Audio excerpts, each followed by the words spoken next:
Nanda Vata ki City Veni Raturala and a radio Bula Duavata, San Francisco.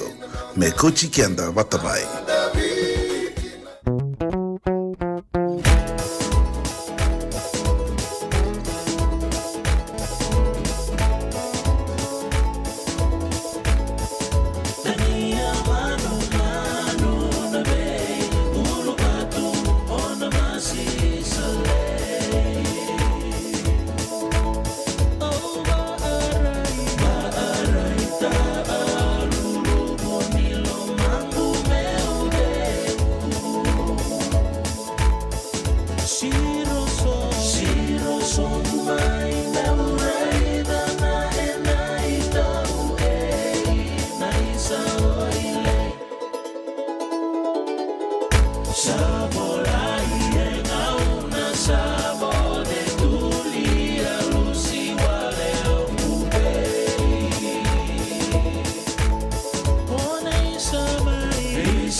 Bula na turanga kay na marama and the weekend the bagitiko and non dai wasining una ngona Vata and the bogavina vina kaninda rauni sota tale me baka na non da vilo ku and singa na noa and radio Bula Duavata San Francisco ni Kauti Kenda Vata mai wagan ratko ani de bebo noni daka and dona tikin nanda reda tiko ani ngoni da bagan ratko ani en Vata go and the bagan ran sartungai burubura seni bakana retio na retio alelo na do sarasara kina tabokan bula tongai viti ke bakain tiko mai kina isuba na be korongan on da no kwengo ni sabokan bula sarangai bura ni bula bina kama Australia mai New Zealand bina ka lebu na sema tiko mai na tuko Katorika bina ka lebu mai na tu Micronesia e pelimbo tena kandabu ke muni na kanda na Duavata tiko mai ena non da bonu ngoi viti na be sana itini ka ba bina ka lebu na da sema tiko mai ena be ngau na bata ba ngo me da sota men da be tomani tiko enikina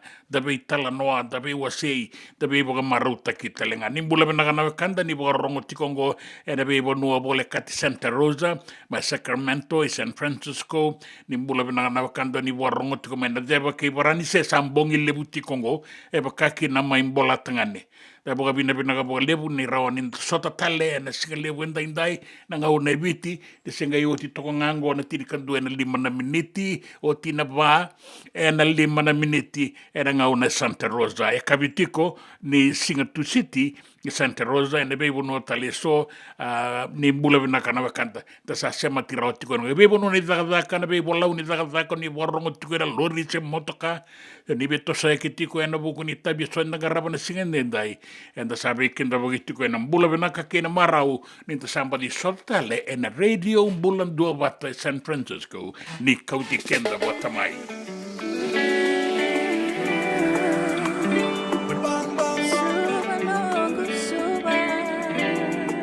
a real dedication super original Andy sing for them lady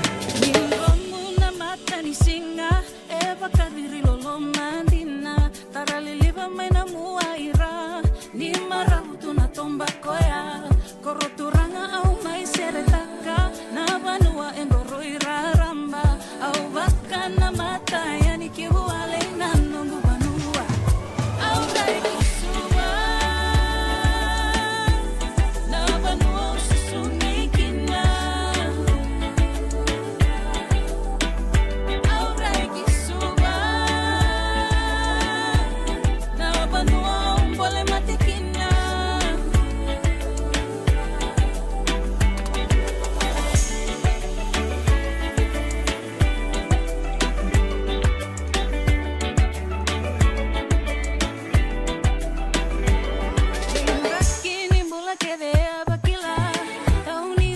singa talenga kena tamata eranda umanaro mata bina ka eranga iserao mata tilo sakai maramambale ya mutambo masera kakayane no muya sana na koro turanga nana nusuba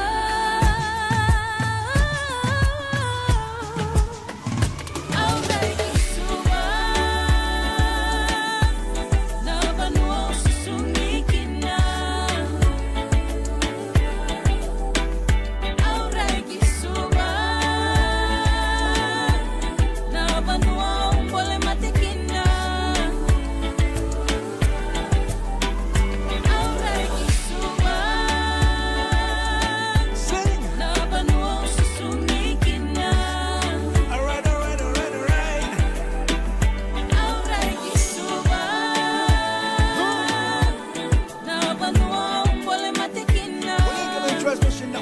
the stereo, right?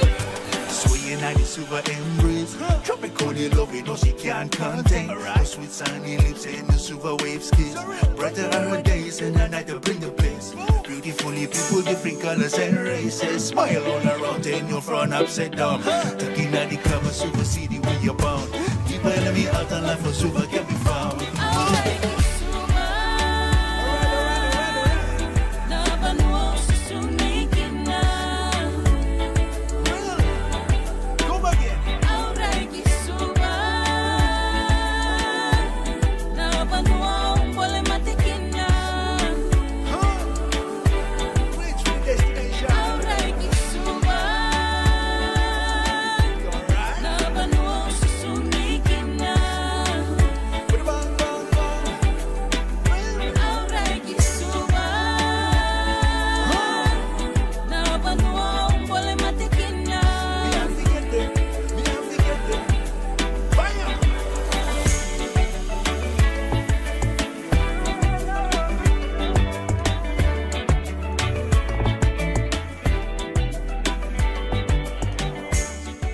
Iba na kabuka lebu ta sabi kinta bagiti ko na singa lebu indai abuka bina kabuka lebu au kait ko na singa lebu baleta mai biti singa isibi tongo na tini kandu na tini na miniti e ke Santa Rosa na rai dat ko na takaloko sa boleh ni suka na daga be rai so ani sa sibi tongo na ba en tini na miniti en kabi ni singa tu city singa lebu tiko ni singa bukelulu mai viti e nanga unango tabaga bina kabuka lebu tarnadola sipaniolo lube Lebu, me Denarau, Lola Matuati, na US Fiji Times Online, Bula, may na US Fiji Times Online San Francisco. lo mula benaka torika mula benaka torika binaka boleh buna nomuni tuku mana noa ni sampai di weekend tu kita lena singa lebu indai mula benaka singa tu city ti Kongo maina ya tuku kaya kabin tu city kaya nakatiko motorika uza toka na ya tukuka ia nui takene nangale binakaran raki binakaran bengarabi toso binakaran tabi samati toso binakaran taka kena bilisi ndangarabi nikua binaka wale bu jim turang au sengan nikila so jim turang ngo jim turang ngai nandau kila ia bula binaka jim binaka wale bu na samati komai wise ndiba besi wanga endra binaka rabota itiko nikina ngona ilawa ngo Buli Osaki Isaac Isaiah Manasa Talei PJ Iva Tukai Ngida ngo Mbavandra lautoka ke rato na ilawa ni kalasi walusanga bulkandu na di district binana Abdullah Daya tribe old scholars lolo mayani binaka wale bu ne lolo mamasu kena yalo binaka na singalebu ndai semati kono to bingarabi kena non to be bu maruta ki jim turanga tola bina imbula binak ongo na radio Bula Duavata San Francisco di Kauti Keda Batamai.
Sengan dina ni kara rawa na daka waka kekiwa. Ia endona kainda wipu ke kawaka mamanta taka tuna bengarabi o ia ke tuna kenda to kakana. Leika na dalo na bisikete na reo bata na sunbells e tinimbulu makau. We kenda tona senga tiko nindraiva se senga ni waka motoka kandau drena na tutu beto seki. Erto satu wakarao na Divine Pacific Food Mart mai Sacramento merto talaveani na nong ni boli. Rawa sara. Witartar ngayani na taliboni diwa 2 ono toluwa diwa ono saibarua Merto bakarotaka katalada mai na nungni boli ena kena ngona totolo tua. Divine Pacific Food Mart, Viturua Viwawalu Franklin Boulevard, Sacramento, California. Number di telefoni Viwan Toluva Viwa Ono Saivarua. Erto ngarapatalangan ni kena lewa suburi ani nanomu yaya. Mai na nonderto stoa kena nomu mati ni katumba. Dendram beka nangwala ni kibalilo tena buku ni oso pakadadaka. Sendra kita beka na tos nimbula. Kuo ni lenga sinui gawa. Nana maki mai kena programa warotaki. Mai vera tau na New Methodist Christian Fellowship USA. Nongu chisu, nongu banua. Rua vena bima manione na kabini buku lulu bei Kemando California. Bima mani dua na singilewu ni lotu lewu bei Kemando Viti. And a Radio Bula Duavata San Francisco. Me Kauti Keda Vata mai. JJ's Food Shack. E tiku kena na kakana boka biti me bakana kokonda. Lobong benga ni ngai kani itu na bundi nan dalo si tapioca. Na kakana boka malangi me bakana steak baka loka kena coleslaw. Wee! Na karitoa sa wadha badina na kani kana. Kaya tiku talanga na nono specials and lomo ni madawa. Daw tamba na Facebook. Na doi ni tiwa ya na bani mandrai pai kaya na bugatale. Go na JJ's Food Shack. Viu Valley mo Billie Jean Street, Santa Rosa, California. Pero talagang rito dilibo yang may Santa Rosa, may ato sa rani kinavato. Giritirito sana kina Vitu Saiba Vitu Tolo Vio Tolo Dundo Limono. JJ's Food Shack, Santa Rosa, California. Na nonda Vata kay City Beni Raturala.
Ia, vinaka voleva. Vinaka voleva na sema tiko mai au sanga itu tiko ngau ia rupeni vinaka. Vinaka unita ni mula vinaka tiko rupeni. Kero vital na tiko ngau ke Itali na bisinga ngau batarung ko tiko ia satu kuna tiko via no sa mula vinaka. E vinaka talanga na no tiko mai baleti gym turanga uliada tiko. Se ko ngango na gym turanga nda kilake de tiko. Ia sa bagarita ki mengo ni io. Na itukutuko ngo gym turanga XFBC the same.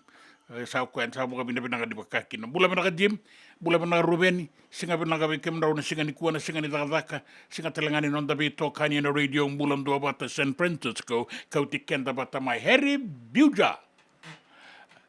Wana nabu Amerika, singa kata-kata tu embamba singa. Vina wale veri, vina wale Bula Duavata mai, sekona ia raunga, dola binari, dola langko tubiaya, dola bina. Erto kira-kira tiku maingo isi Aucklandi mai New Zealandi sekona ia raunga tutola bina anda sema tiku ene na singa lebu indai tarongo tuku na nonda banua kene bia sai burubura na tuku mai biti anda rongo ba ena tini karuan donu na kaloko sanga isi bitongo tini kandua na ruas sanga bulu kandua na miniti bitanga beke mani na bia tiku mai Santa Rosa na ngauna si bitongo na ba ena ruas sanga bulu kandua na miniti. Ni nama katiko sana be sau sana ya do na non dai tu ni kakambura kina be kainda rongo banda bo maruta kina ene tuku enda rauni bakani tiko kina enda be singa ena non da Vata en radio Bula Duavata San Francisco Kauti Keda Vata mai.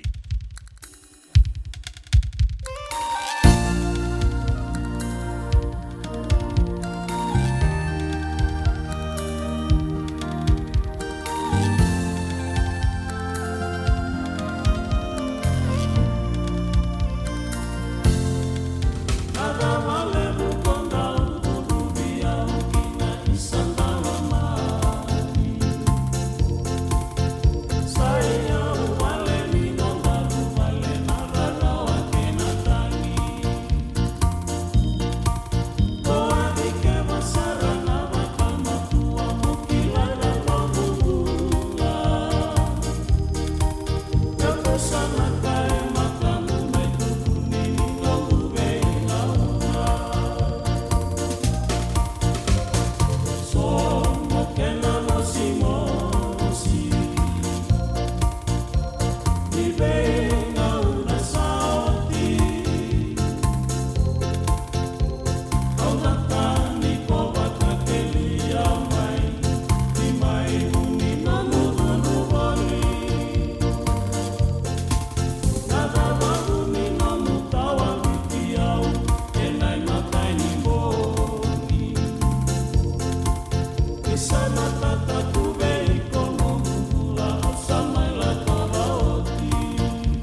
volia back in do nungu life insurance policy?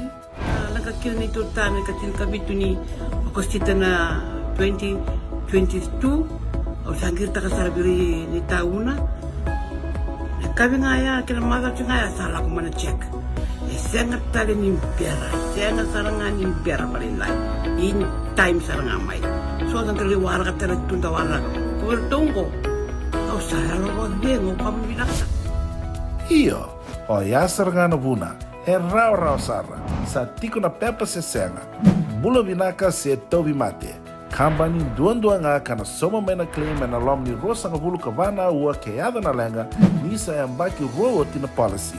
Text mai kina wasa eva walu van dua, tolu walu lima ena kena i tuku matai lalai. O ya na wasa eva walu van dua, tolu walu lima. Do yan Robin na maraman na ita. Do samba di ba kusa iwe. Yandra na ita. Kita sili katalaw Monday na Orange Lounge. Maleka. Kuarasan ba di kata-kata pinakasartunga toboy siyang pambakaw. Gay way dala tukin ng bata. Koe serangan kori. Sonong una santa pinakat serangan na kenta kakana. Di na to zoko. Kaya kitusan ng berata ni baga singalebu. Kitusan ng gali baga kabing ngaya ni kina. Na Orange Lounge, katalaw baga singalebu siya baga kabi, baraw tayo ito baga manggosang gayon totokan na buno ni kana. May namenda to with ni ti, kanay baga singalebu siya baga kabi, may baka na baga sekera, na sui, ikatabuteke, roro baga lolo, kaya na vida tale. Giraraw mo kila na menu ni singoya, na Orange Lounge, tolo-tolong dua, Orange Street, Santa Rosa. And dua tala na tamang ni Bingarabi ni Divine Group of Companies. Dola may na walang kaloka na mataka, kina walang kaloka anambongi moniti kina singatambo na Orange Lounge. Tolo-tolong dua, Orange Street, Santa Rosa. Dendram beka nang wala ni kibal ni lo tira buku ni oso pakadadaka. Sendra-kendra kita beka na itos-tos ni bula, kuha ni lenga sinui gawa-gawa. Nana magi-mai kina programo waro taki. May veratao na New Methodist Christian Fellowship USA, Nongu Chisu, Nongu Banua. Ruwaga na bimama niyo na nakabili buku lulu bay Kemundo ay California, bimama nindu na singilebu ni Lotulebu bay Kemundo ay Viti, and a Radio Bula Duavata San Francisco, may Kauti Keda Vata mai. Nanonda Vata kay City Veni Raturala. Let's go. Yan yung mula ba na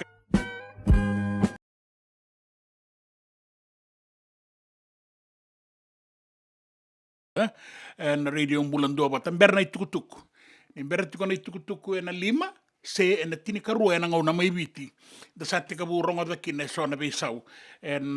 Itukutuku kay na itubo-tubo so en darong ada tiku meba kain na darong ada na bengaw na radio Bula Duavata. Dapat pinaka-pinaka-pinaka umbaleter to sana duru may kina na tambadakadakan niyo visa na sona iba kasala kina sona itukutuku baleta ibung kasar na ulutang ay tarikan dati ko nangaw ng goibiti taratala tiyo nga na bura-bura way nga na bagay nga taki baga ba Italia ni Taliboni na kena soli baga ba Italia na Taliboni mera baga wala kina nangone sona iulutang nga nga nitikenda enda nga irongodo tiko ni bera saranga ni rongodo na itukutuku na nonda banua na tini karua na kaloko na singalebu ni kuwa bera ni rongodo na itukutuku na dua na kaloko bera ni rongodo na itukutuku na rua na kaloko sana tika bumbasi katiko kina sona ikuri ni nonda borongo na singalebu enda indai kana ya zamay na bisa ungo beba kain da vinakata menta borongo kina sotale na itukutuku may kuringa ni bagalangaw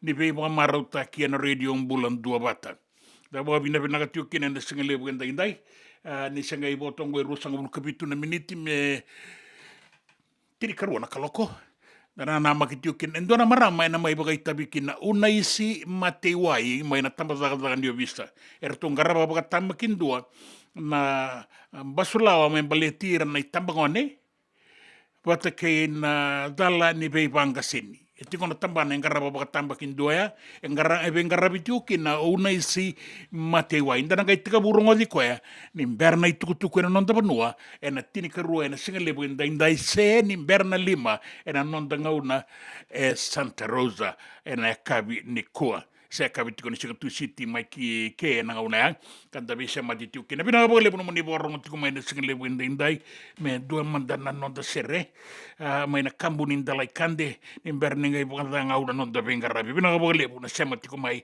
na singa le wende indai foyex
Nonda bula ko atu tangane senga sarangani kawai tagatuna mate. Kamurin dalai kanda ke semikeli embaleta da butitiu ke na corona lindi. Wa madala tagati ko na mazongo na lindi toka saranga na bei mama ni asana o tailebu wata ke na asana ra. Toka na bei mama ya ke kainda la ko I nayabu bere ni kawa nayabu na sana matau ngole na ngoni sala na saimbitu. Muria na ngoni sala. Ona ngala dhambe siro ona ngele ki siro na ndona ngauna sa siro sarati ko ngai na koro ona lindi toka sare na mbuda ira na koro ngona lindi sa toka saranga kina na isema ni sana ora mai na banua boga turang no kortumbu era tiko kina na kamuni ko elanga titingo na kena serre mai na lindi mai ra Bula bina kadala bina seko na iraunga bina kabole bina sema tiko ma yokalandi ma New Zealandi lolo maturiat di lolo mamuniat je bina kabole bundu na binomi bina kabole o seko na ia turanga ni kese mai na biti ina unde lebu basu ki na busa na koibunda lauaki lautoka Kelly Rongo Fong ni bula benaka tu rangaratu, bula benaka ratu tau, Kelly Fong, kalau ngata tiko na bengarabi na singa ni kua, ke muni na wakanda nindo bata tiko mai ke waisea bushanti. Bula re tau, sema tiko ningo ena anu on nawi, mai sabu. Kima misalo lo matueni na wekamuni ke luken rabo, ani bula kemuni, rongo binaga tiko eni, yo sa rongo binaga mai na nomuni tuku me ki mai dingo matiko ena singa lebu indai ni be taratara tiko mai Virginia ena singa lebu indai bula binaka LIMT mate meratunga bono no mitiko kinana no ila mai na maka mai nandi na vale nei maboa na maka nandi ndilia Karalaini na kei o Nukunawa o Losavati o Naundikata o Cindy o Langi Abigail o John o Taibuni Valu o Loata kei andi mere mai Yokalandi New Zealand. Nda se tiko ngami New Zealand. Tata wisara baka tolongo i California. Toka ngango i asani vale. Bula benaka Chiana Ketenuku e baka rorongo tiko e aningo o Dolati Sonoma County, California. Nondai bota ina singale wenda indai.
JJ's Food Shack. E tiku kevi kina na kakana boka biti me bakana kokonda. Lobo benga ni ngai kani do itu na bundi na ndalo se tabioka. Na kakana boka malangi me bakana steak baka eloka kena coleslaw. Wee! Na kari toa sa wadha badina na kani kana. Kaya tiku talangana nono to specials ena lomo ni madhawa. Dau tamba ena Facebook. Na doi ni tiwa ya na bani manrai pai kena bunga tale. Gore na JJ's Food Shack. Viu Valley mo Billy Jean Street, Santa Rosa, California. Kaya talangan rito dili mo yang may Santa Rosa, may ato sarani kina Vato. Girit-rito sana kina Vitu Saiba Vitu Tolo Vio Tolo Dundu Limono. JJ's Food Shack, Santa Rosa, California. Me volia back and do nungu life insurance policy? Nakakira nito tani katil kabitu ni akostita na 2022 o sangir takasarabiri ni tauna. Kavingaya kila mother chingaya sala kumana check. Senga tali ni impera, senga saranga ni impera palilai. In time saranga mai. So dan kali warga tela tunda warga. Kuwer tongo. Kau sahara ro bengo kamu binasa. Iyo, o Sarangana Buna, rau sara, sa tiku na pepa se senga. Bula vinaka se tobi mate. Kambani duan-duanga kana soma mena claim na lomni rosa nga bulu kavana ua keada na lenga nisa ambaki roa tina policy. Text mai kina wasa eva walu dua tolu walu lima ena kena i tuku matai lalai. Oya na wasa eva walu dua tolu walu lima. Dendram beka na ngola ni kibal ni lo tena puku ni oso pakadadaka. Sendra kita beka na itos ni bula. Koni lenga sinu ingawa-gawa. Nana mai kina programu warotaki.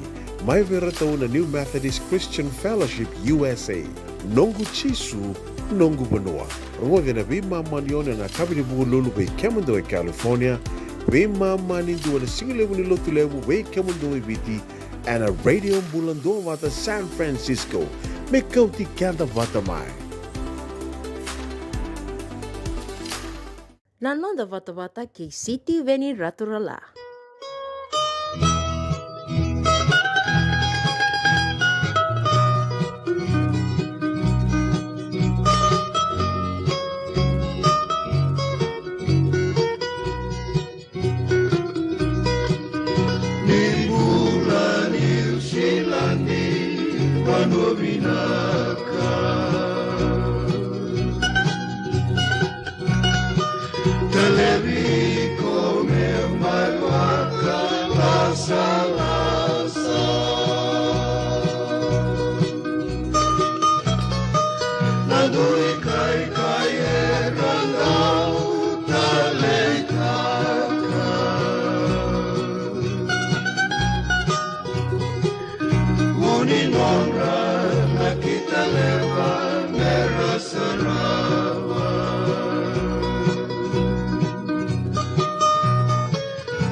Enamor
Mula mana kanta waraka tiko na itukutuku ena nonda bonua na tini karua se lima na kaloko na singalebu enda indai sa kabi tiko ngoto tolo sar tiko na karoba jim turanga sa tiko ibei tiko ngoni sala ya lolo matuani wa bina bina tiko bula bina kachona bani koro arna yandra tebi taului kaboro bina kabalebu ke manu baki tuai maloe Caroline Claire Gracie bukarorongo tiko mai go rewai oye binak boleh binak kotololo mua kotololo kai tunga mai binak na bingarabi binak iyo binak telangana borongo binak na kawai binak na sema dimai komai suba bula tahu binak na bingarabi olonde tikong go ibiti ui o kebeniti ko sarmai bi ya nu ita kini to sabi nakatiko na olonday na padangi biti daw makatokanan raki o nangay bakar kita katalangan ni tukutukunin raki ni o tinay tukutuku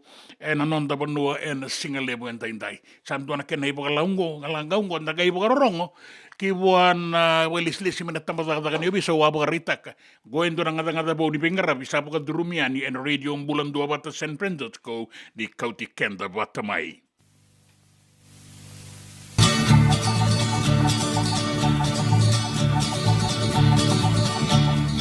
Isa malang amay nanong usiretale yung pagkongoli nando mo muni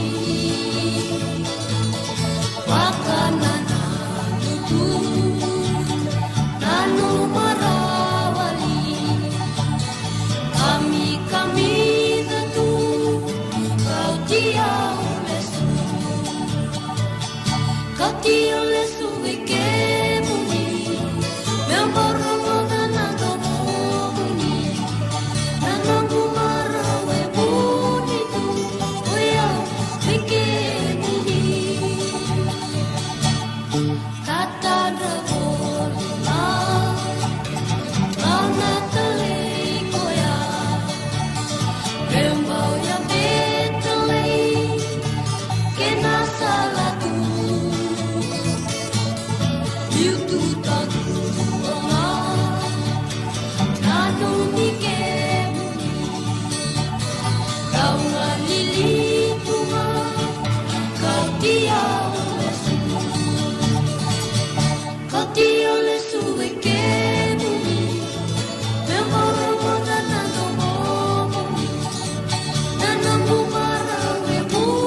Langani rambuka wanga in sambau langa mai.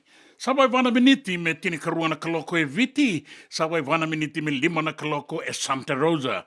En singa lebu enda indai vinabo lebu nundu bata tiko mai na nonda bata bata.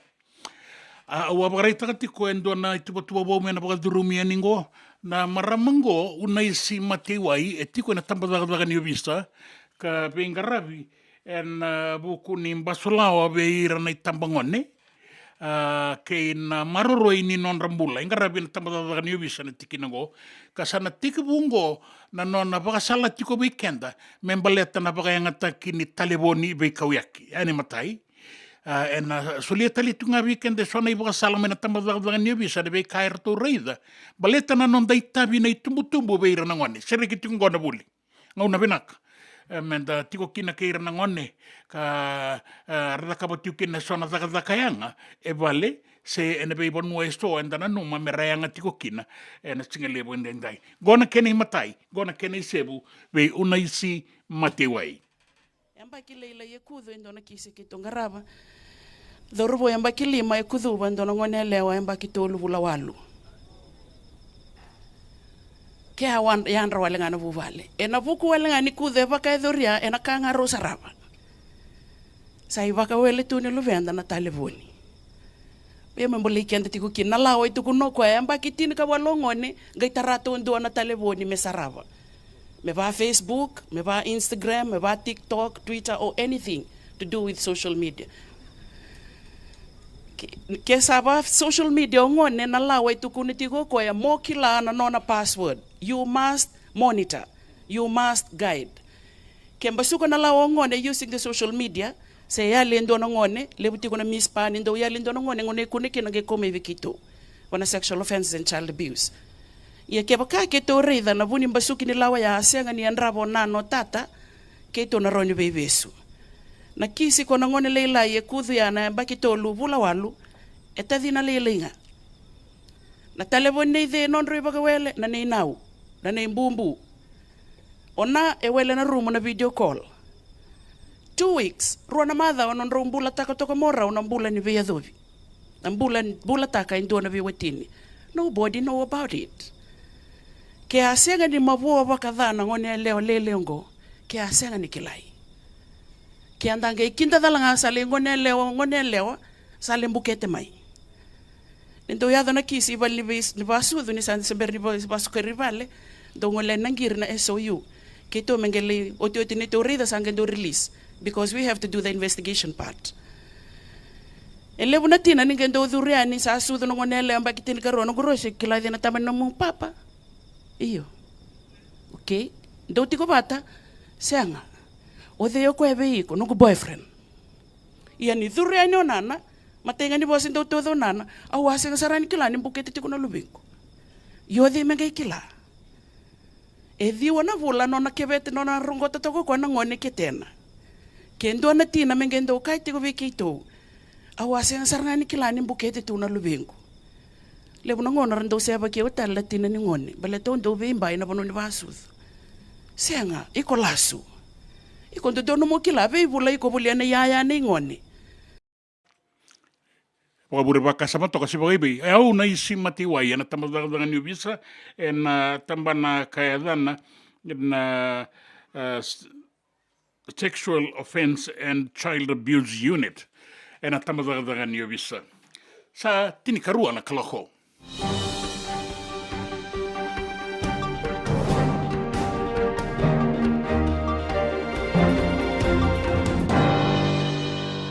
Mula wana gango na itukutuku ena nonda bono maibiti. Rua sanga bulu kawalu na bagailis-lis na tambadaka niyo bisa, rato sabang nga italanga, na tambana nga rato lewena na bisa. Membaleta na wainganga. Rato lewe rua sanga bula kawalu na bagailis-lis na tambadaka niyo bisa. Rato sa kaumai, me rato mai lewai. Na ken basuki na lawa kaya na Illicit Drugs Control Act rua nondolu kaba. Wili tiko ike rua sanga bulu kabitu na bagailis-lis na tambadaka niyo bisa. Tiko veirato, ka kune veirato na wainganga ni vei baga matinitaki. Tini, rato akune tini kalima ni basota, lima na rua nondolu rua sanga bulu kandua, tini karua na rua sanga bulu karua, kay na tini na rua sanga bulu katolu. Dua veirato na bisa, sa kaumaingo may lewai, na no na bagayang ataka baga tawan dondonu, na wainganga ni vei baga matinitaki. Kay na kinisota litiko, na tambadaka niyo bisa, rasa bangangaitiko na tikinanggo kaso rasa lewai. Na vei kaiso baleta na bagayang ataki baga tawan dondonu ni wainganga ni vei baga matinitaki. Kaya na iliu-liu vei buke ni tambadaka niyo bisa, na commissioner vei buke, o Chuki Fong Chu ni sanga ni rawa ni rana bosota tiko. Na bagay nga taki ni wainganga ni vei baga matien ni vei rasaranga. Nondonu merabanga nga karataroba. Kasanan dito ka na tambadaka niyo bisa na yan raba matua na tikinanggo bukan bimbi na tambadaka niyo bisa. Rasayan rabi tale na yan rabi. Kaya nan daw yanra. Katale nga o Fong Chu, di nondonu menta kawai taka na leo ni bonua, na kena sapa kaya nga taki raramba na wainganga ni vei baga matinitaki. Ka kirikenda menta ngomatua. Ni taroba, se vei buke, di ba kaong bokotaki, di takataka ni basulaway na tambanango.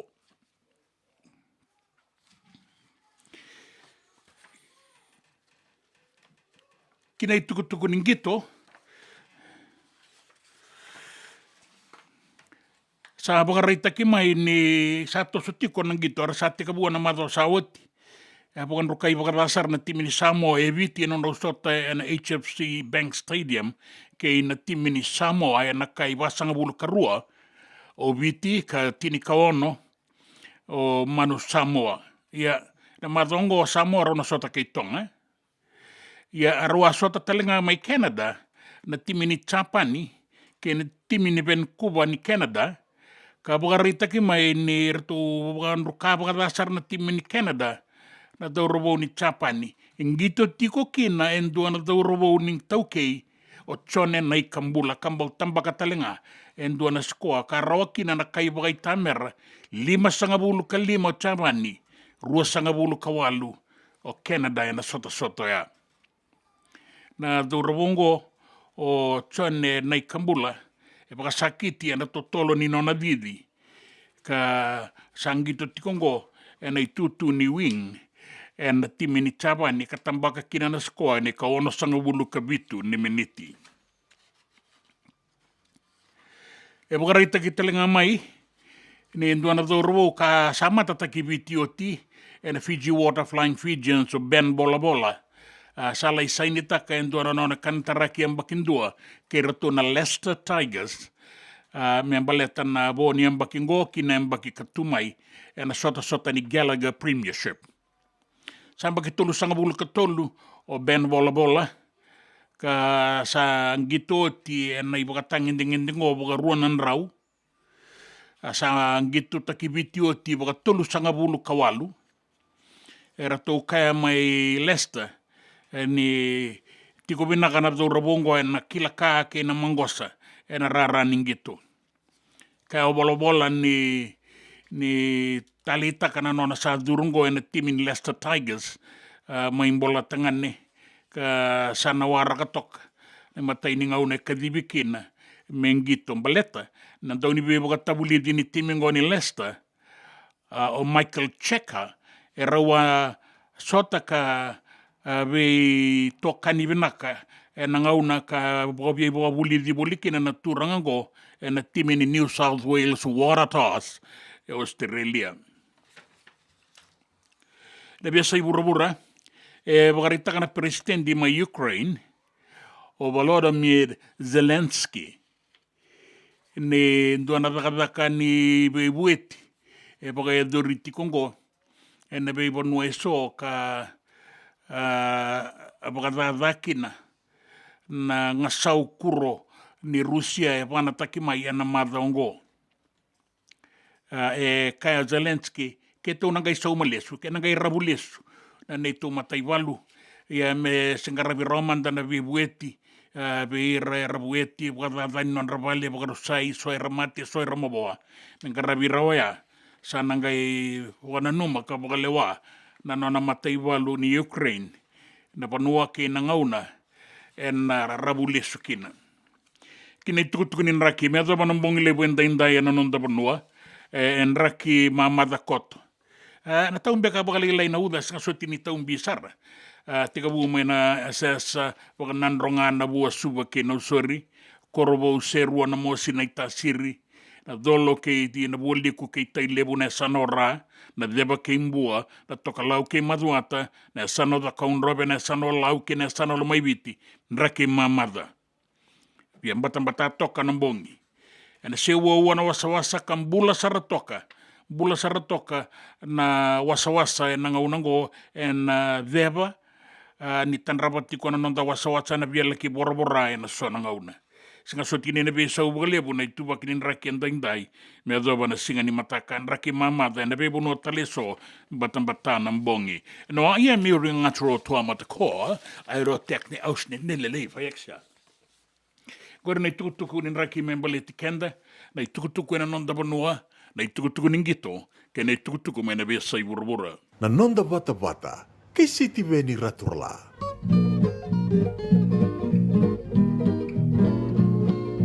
Baravini korone nau mai butu katuongo koiau luku bulangai rangi minaka mata lau ninda raiki wasa-wasa Isano mutoroni wasuru itotoka Bewale tuwa kiwa kamangosa Toka lau eliwa watuna tomba Isana tewa saiko amboroya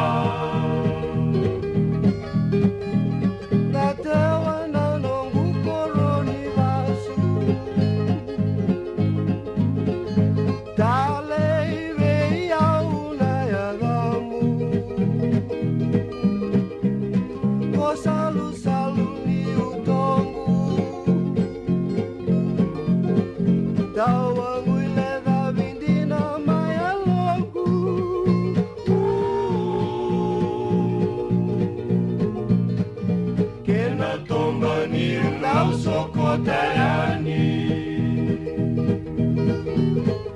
Tomba lebu rai langi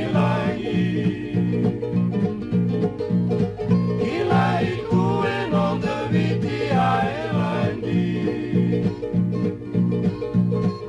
Isana tewa kona tawa muile davi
Sotani umay makasereka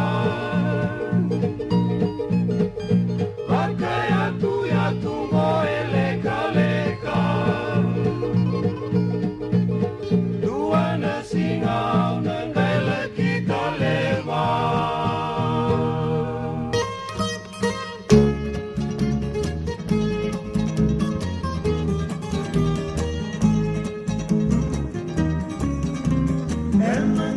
Sanina ida, tanong baka noy binaga, awa tu baka ibola, kalong bisara tu baka mangosa, tawa tu elo manita baya, kadiri bolingay wasa-wasa, yang bakin dua liwa waluma, mainaw meu muaki suba. Koto bakarauta, tawaya komeka sakina sauda, yang makin dua liwa waludiwa, atawaya saneka sanina. Salumile sumai na ibola, eka sabi yang botoni toma, awan ende walini sereni, naya bangu koeli samperi. Sesena tuni bakawani, mainele soni silani.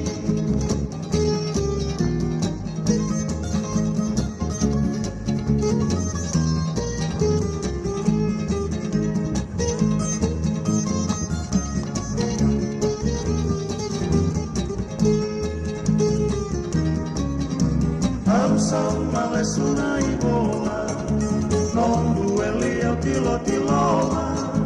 Mongande mai antipeli, mondonu ya mai niu seredi, au seno rabo da lenga, tuani lenga seko tangaya. Bula Duavata ya doyani, dan sana laki wakawati, bisa ni wili kasaulenga, au malasuta kanongulewa. Sabakawati otitiko, mowa kandaro ya no musiko. Aumunita kasara na ibola, eka tomboka na kina nikoa. Tukunile suena kebeli, mowo sotia weli saperi. Saumi mai enamara, ambulati wakadona na. When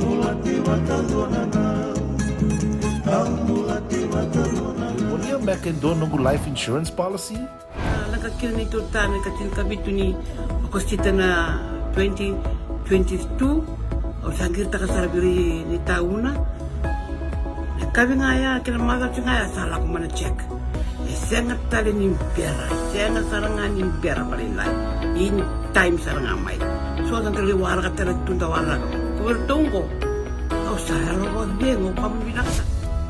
Iyo, o yasar ngana buna, rau sara, sa tiko na pepa se senga, bula binaka se tobi mate, kambani duan nga kana soma mena claim na lom ni rosa nga bulu kavana ua keada na lenga, nisa yang baki rowo tina policy.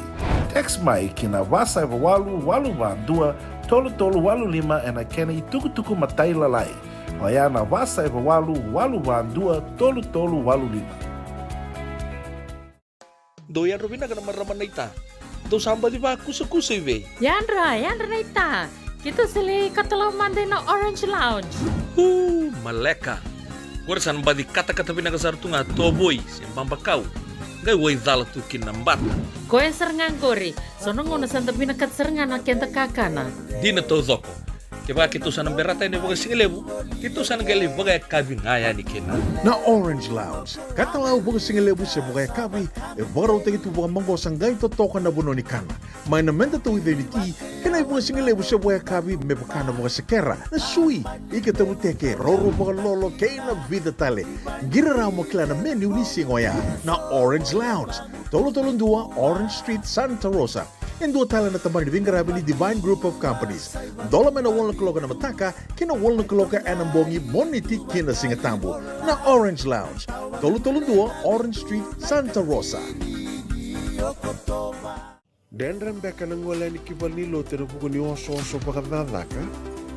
Sen kita beka na tos nimbula. Ko ni lenga sinu ingaw-gawa. Nana mai kina programu warotaki. Mai vera tau na New Methodist Christian Fellowship USA. Nongu chisu, nongu banua. Rode na bima manione na kabini bugu lulu be Kemando e California. Bima mani dua na singilewu ni lotu lewu be Kemando e Viti. And a radio Bula Duavata San Francisco.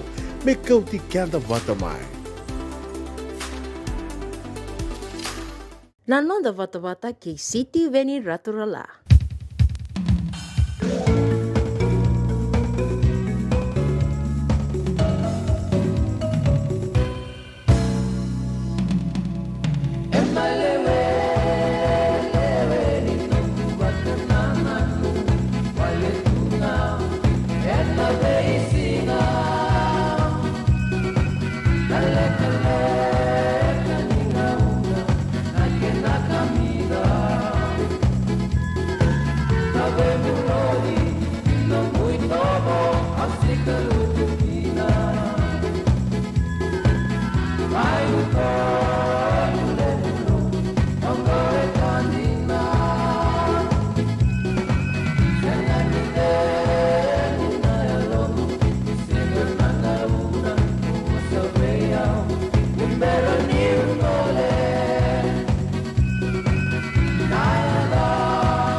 Nanondra raiawa e so na turanga mbale me wakata ki ratu pena i e kandavu lebu na vuni walu maimbau ka roko tui tei lebu e nandela ni nondra ngauna sa baka patukana tu entaindai e ndandau davuti re so na turanga mbale e nanondra raiawa kara raila tu e vida na itamba ngauna ke na itamba tamata e da senga ni sembau wakila se wakasa mataka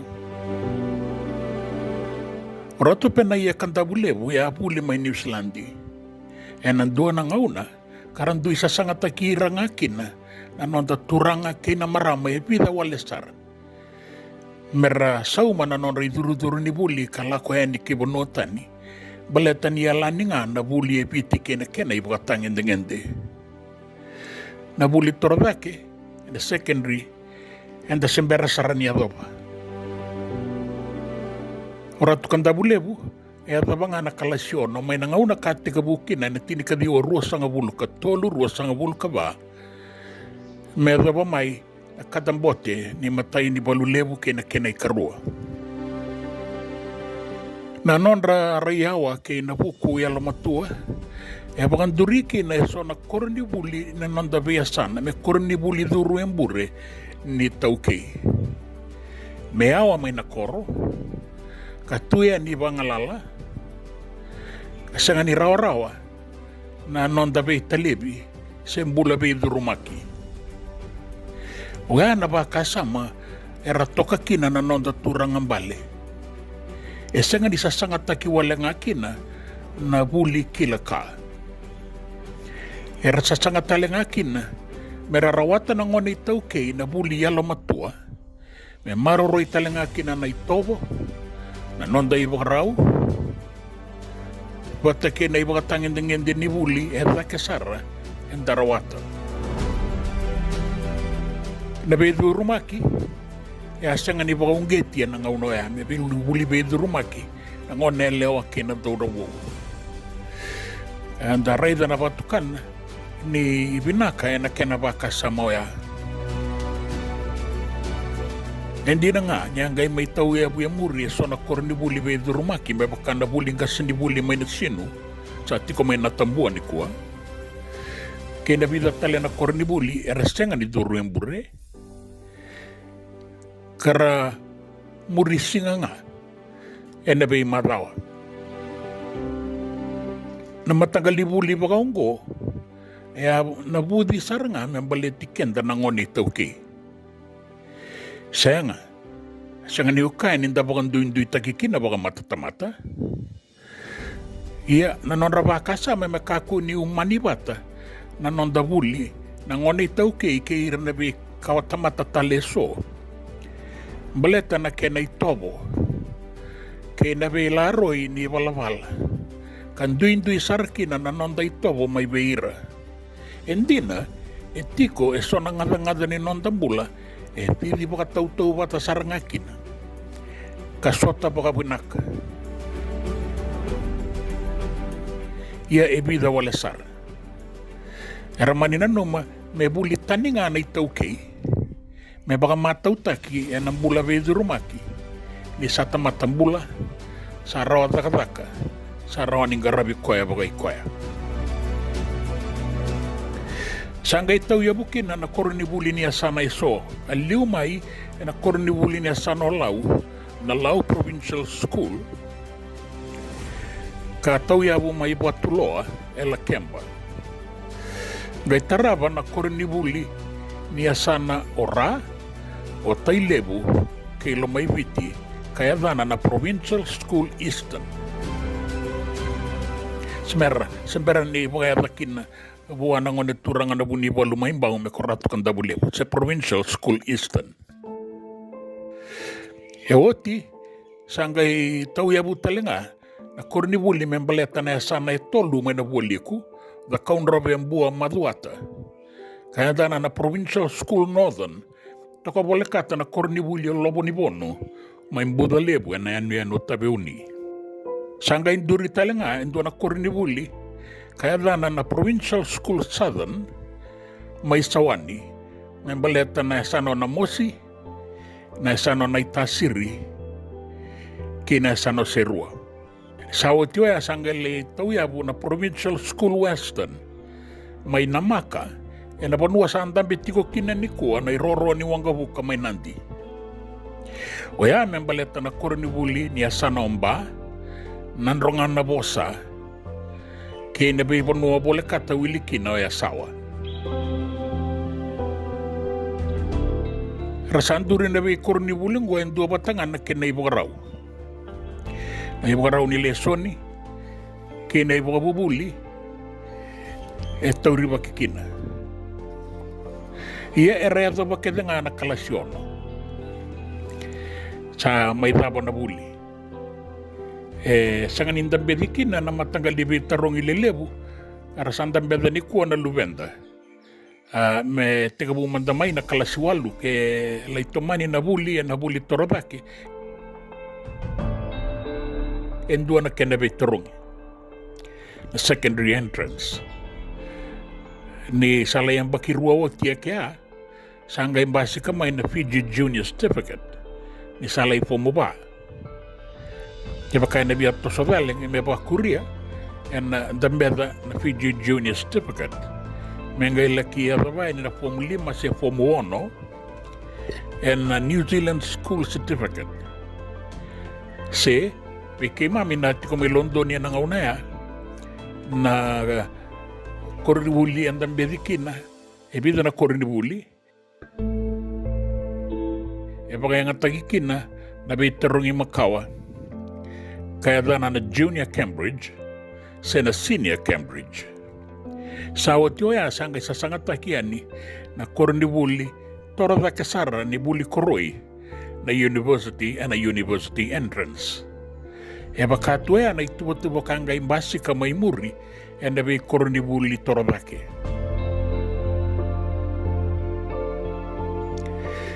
Ia e nasano tailebu erto sangay bagandonu ya na beliutaki a wilikina na turanga bunibalu ratu penaya kandabulibu school me sabaka tokaya dabeira na korinibulingo baleta ni abaka buna na kena mai tau ya bueke ana itiko kaya dana tikongo Londoni o Londoni ngo e baka tokaya ki Londoni mai bolatangani na koroturanga e angai mai tara na korogo e na bonua sa tiko kina na korinibuli o ratu kandabulibu kama iba katoka ya tata kay doon naturanga ni balangi kay tokani ni ratu penaya kandabulebu.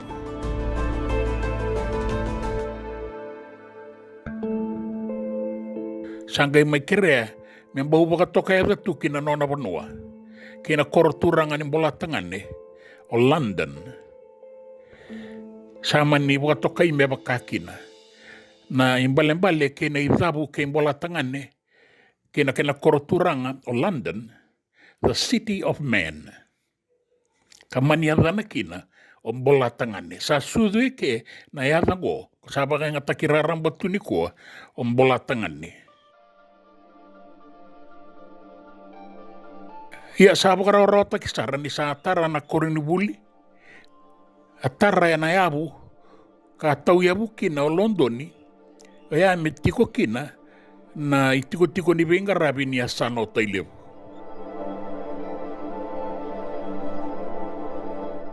Tiko kina na roko tui, tiko kina endua na buniwai, tiko talenga kina endua na turanga ni lewa. O kwengo era sanga ito kita-kitale, me sandambe na yabungo may Londoni, na Provincial School Eastern kabaga tokayada kina na tinikadiwa pa sanga bulu kabitu, weira na turanga na bunibalu, kasayatan ratiko ni kuwa.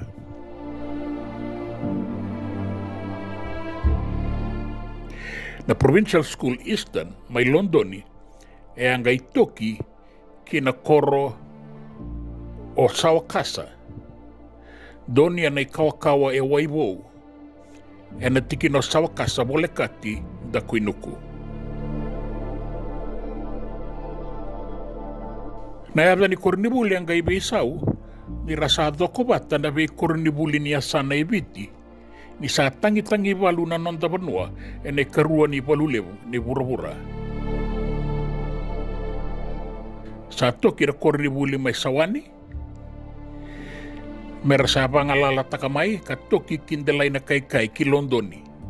Era sa tiko talaga may kina, nangonibuli, e na Queen Victoria School, katoki may nanukuloa, ki Londoni. Kinimbalembale sa tulubatan na korinibuli erto sa tiko kina. Kay kinay kurio irarangole may na Provincial School Western.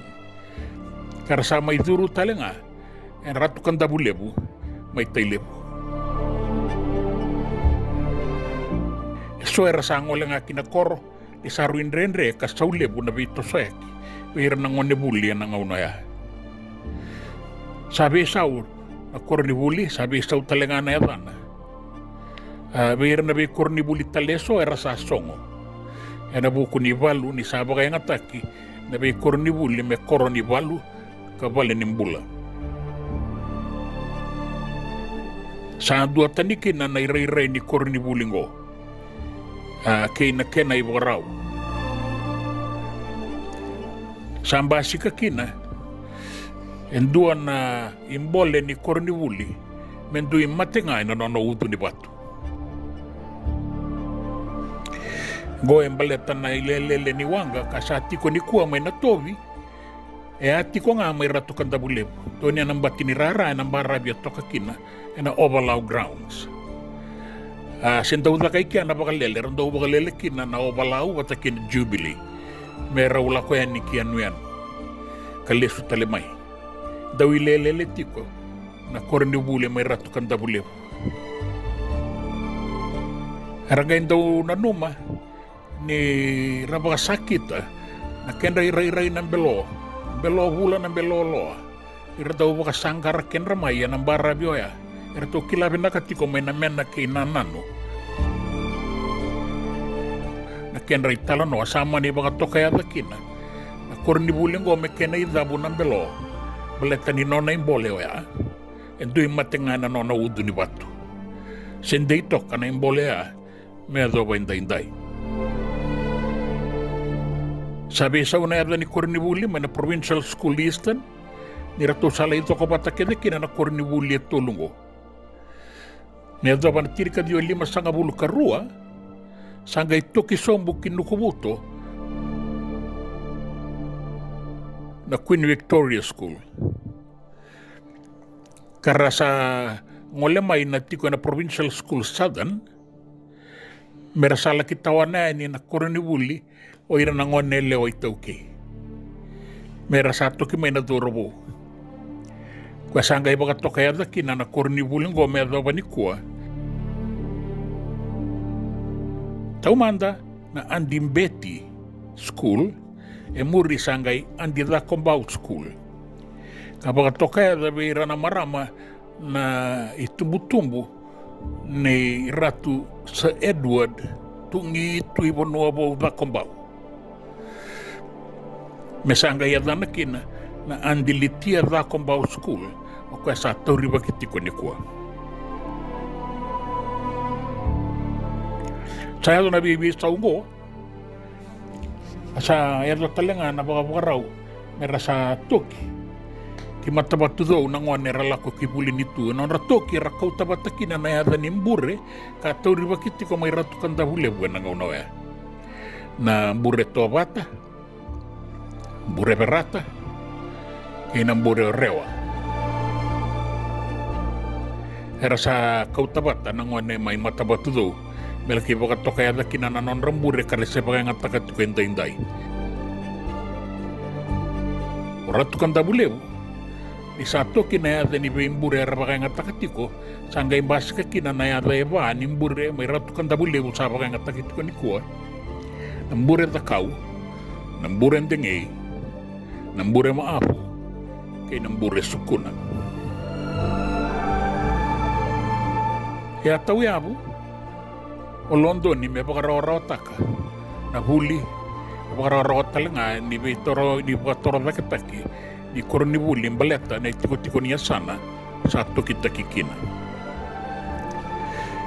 Ongo kemuni naturang akena marama, eso na itukutuko kabaka sokumunnya na ngaunoya, kadingomi kabakan dinati talenga me tambaki bagay bola, inday enda saroni rongoda na kena itukutuko mebaka. Enta rongoda tiko yaningo enam Bula Duavata e San Francisco ni Kauti Keda Vata mai. Era baka tokai so ni yongo na duindui in indela ni abu enda tau yabu kina kara kau yani kina na nondangone mene biasana mera laki buli kina mera tauri baka tiko nga na imbole ni rambelo irandui matenga ena udu ni watu. Sabakan data kitiko na koronibuli na yada Londoni wata kena inaki. Kimami ni daw yalan ni na bito soyak. Kibaka kimami daw tombali bakang bimbi na singatambu. Kimami daw ngande tu na bi singalebu ni singatambu. May tombali may koronibuli. Kimami ngole may na sana kisuba. Kimami adong ay na kawakawa may waibo. Wala katinda kuinoku. Kibaka kimami ngole sombuyan ni kindere. Kilawaki. Kimami na yadong akin dongo. Ya nang ulisala libo. Rani kimami lako kimbarabi. Non rabi bagan donoi na itau ke ni banua. May nananu ke na mena. Ya sa irango na indibi ni koronibuli. Kakimami bagan nanu malisuk ti Kongo. Na kene kanduanan raw ni ambaki. Sa kanila nga nakakana. Kimami tenga na kay mami. Kakanan raw kena kakanan dina. Tu na lomanimbai ni buaka. Na bani manu na bulmakau. Kasangan nilanga kina na koronibuli. Baleta ni sati ko saratale nga may ratu kanda bule buwan nga uno ya. Na koronibuli ni buli teitei. Kabunga era tamay kina. Mebaka na presidente ni lotu esele ebiti kay rutu masambale o Reverend Manasa Lazaro. Kay na vida tale. Era tamay kina. Nadakadaka may ratu kanda bulebu. Kay na be susu. Baga yadori nadakadaka ni teitei. Nadakadaka ni susu manu-manu. Nadakadaka baga indinia. Nadakadaka baga misini kay na liba-liba. Kawakaki na nadakadaka baga matay na building may ratu kanda bulebu. Kung garang imbiti ratu kanda bulebu tiko may sa tiko beira na ibola ni dakadaka. Karena dog may baka sanggara so an apprenticeship and be kortale so and be bonwa tale so ratu kanda bulebu indu sa baka ibola to ka may kina. Nga imbita may na kornibuli sa tiko binakasaranga and kena iboka tangin dengan de todo ko engan revi and market din dakadaka. Au nagay kurya talen.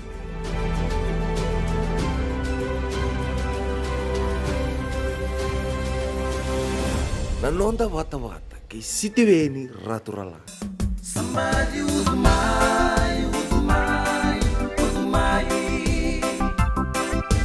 Kora tu kanda blebu. Somebody there to mine. On the line na kai kai, ondoni mai, ondoni mai. Ondoni mai.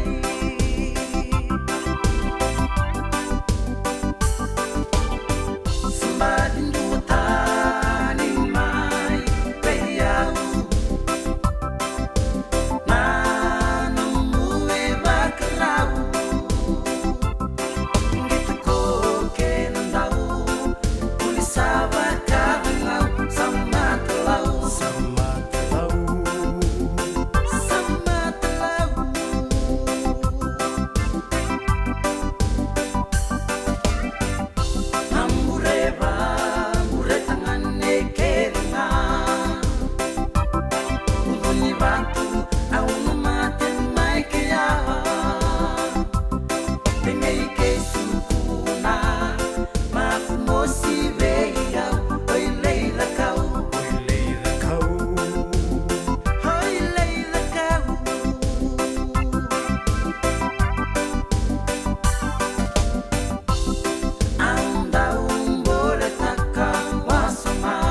kena na kakana boga bitki me bakana kokonda lobo benga ni ngai kani do itu na bundi nan dalo se tabioka na kakana boga malangi me bakana steak baka elo kena coleslaw na kari toa sa waza badina na keni kana kay tigo talanga na nono specials and lomo ni madawa do tamba na Facebook na doi ni tiwa ya na bani mandrai pai kay na bugatale gore na JJ's Food Shack Viu Valley mo Billie Jean Street, Santa Rosa, California. Pero talagang rito dili mo yang may Santa Rosa, may ato sarani kina Vato. Giritirto sana kina Vitu Saiba Vitu Tolo Vio Tolo Dundu Limono. JJ's Food Shack, Santa Rosa, California. Me voliam back in doon ng life insurance policy? Nakakil nito tayo katil kabito ni akostita na 2022 o sagir ta kasarabiri ni tauna. Kami ngaya kila mada ngaya salah ko mana check. Sengat tali ni biara, sengat sarangan ni biara palilai. In time sarangan mai. So dan tali warga tali tunda warga. Ko tungko. Au sahalo ko dengo kami binasa. Iyo, o ya sarangan buna. Rau sara. Sa tiko na pepa se senga. Bula binaka se tobi mate. Kambani duan nga kana soma mena claim na lom ni rosa nga bulu kavana ua keada na lenga nisa ya mbaki roa tina policy. Text mai kina wasa eva walu va dua tolu walu lima ena kena tuku matai lalai. Hoya na wasa eva walu va dua tolu walu lima. Doyan Robina kana marama naita. Do samba di ba kusa iwe. Yanra naita. Kita sili katalaw mande na Orange Lounge. Maleka. Kuresan badi kata-kata pinakasar tu nga toboy simbang bakau. Gay way dala tu kinambata.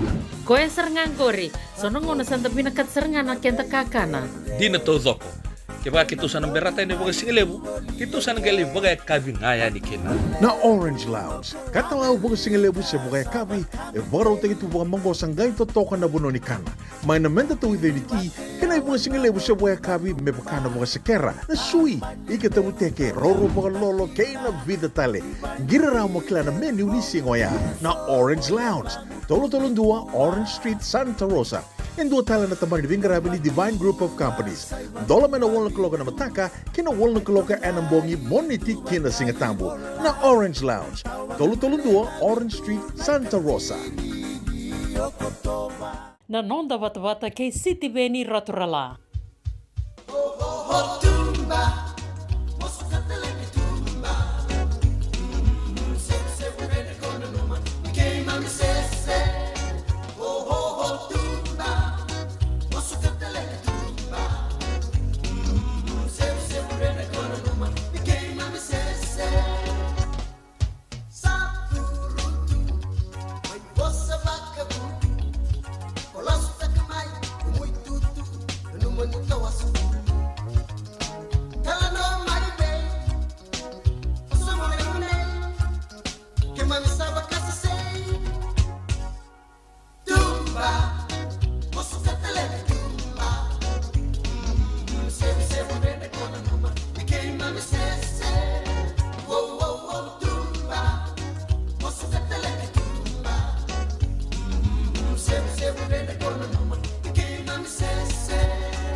botingo e tini kabana miniti mindona kaloko, mai viti, bo taletiku ngā e tini kabana miniti me ona na kaloko e Santa Rosa, California, na singa levo inda indai sa e kabi taletiku na banua Nitsikatu City, rabo arostuka na zakazaka vei raibunga.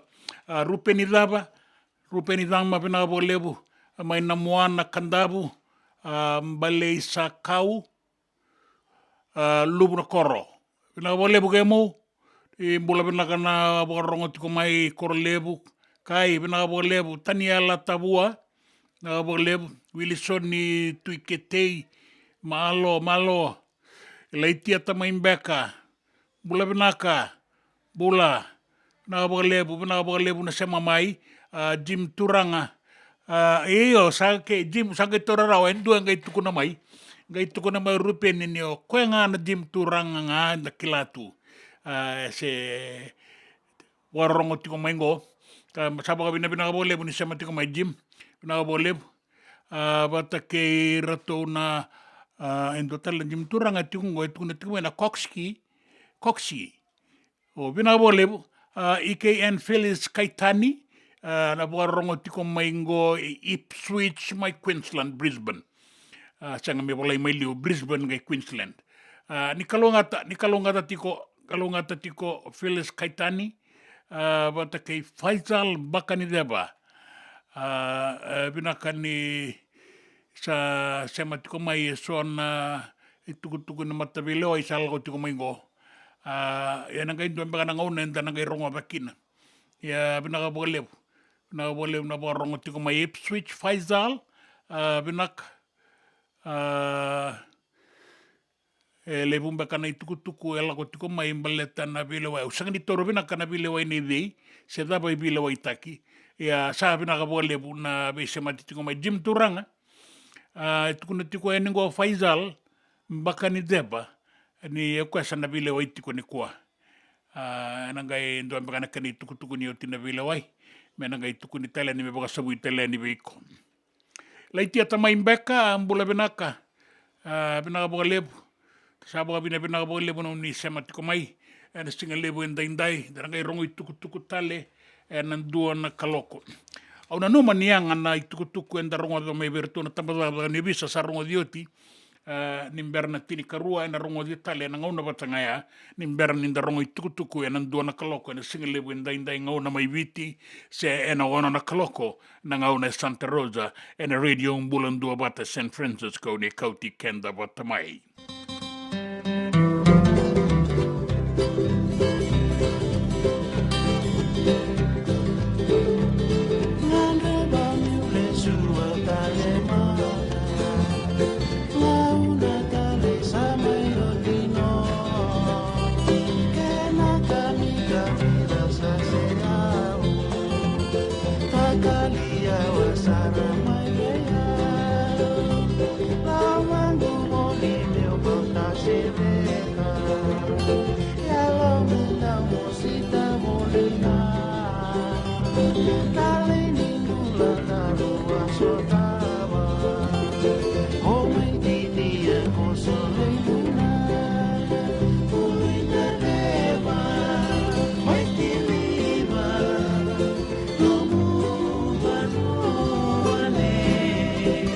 Sai cantabu, ina saudade.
Senga tena ni kara rawa na dhaka waka kekiwa. Ia endona kainda wipu ke kawaka mamanta taka tuna bengaravi o ia ke tuna kenda tō kakana. Leika na dalo na bisikete na reo bata na sunbells e tinimbulu makau. O kenda tōna senga tiko ni driver se senga ni waka motoka kandau Dren na te tūwe to seaki, erto sa tu wakarau na Divine Pacific Food Mart mai Sacramento, merto talaveani na nong ni voliboli. Rawa sara, we tartar ngayani na taliboni diwa dua ono toluwa diwa ono saivarua, merto wakarotaka katalada mai na nong ni voliboli, ena kena ngona to tolo tua. Divine Pacific Food Mart, Viturua Viwawalu Franklin Boulevard, Sacramento, California. Namba di telefoni Viwan 21 Saivarua. Erto ngarama talanga ni kena lewa soburi ani nanomu yaya. Mai na nondro to stoa kena nomu mate ni katumba. Dendram beka nangola ni kibal ni lo tena puku ni oso pakadadaka. Sendra kita beka na tos nimbula. Kua ni lenga sinu ingawa. Nana maki mai kena programu warotaki. Mai vera tau na New Methodist Christian Fellowship USA. Nongu chisu, nongu banua. Rongo na bima manione na kabini buku lulu bei Kemando e California. Bima mani dua na singilewu ni lotu lewu bei Kemando e Viti. And a radio Bula Duavata San Francisco. Me Kauti Keda Vata mai. Nanonda Vata kei sitiweni raturala.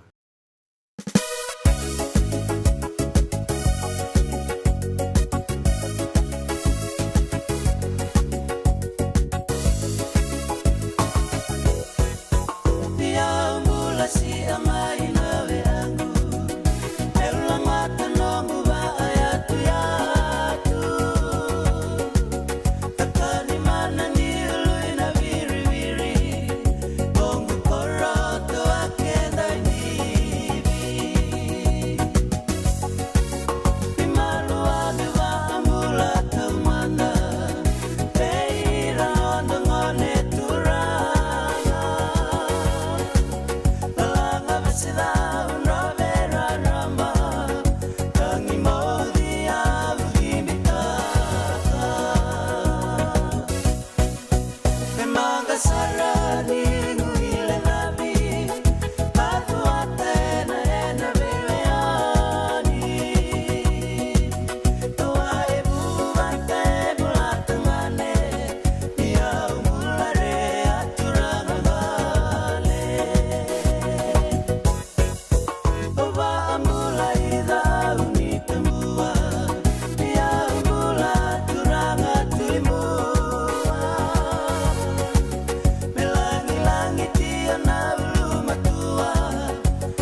Ya bila ka ngau nenda buka rongo kina en tamada ni visa. Ibe unai si mati wai en tambana ni sexual offense and child abuse unit en tamada ni visa. Rongo da bina kango. Yamba kileila ye kudu indona kisi kitongaraba. Dorubo yamba kilima ye kudu bandona ngone lewa yamba kitolu bula walu. Ke hawan yandra walengana buvale. Ena buku walengani kudu baka edoria ena kanga rosa raba.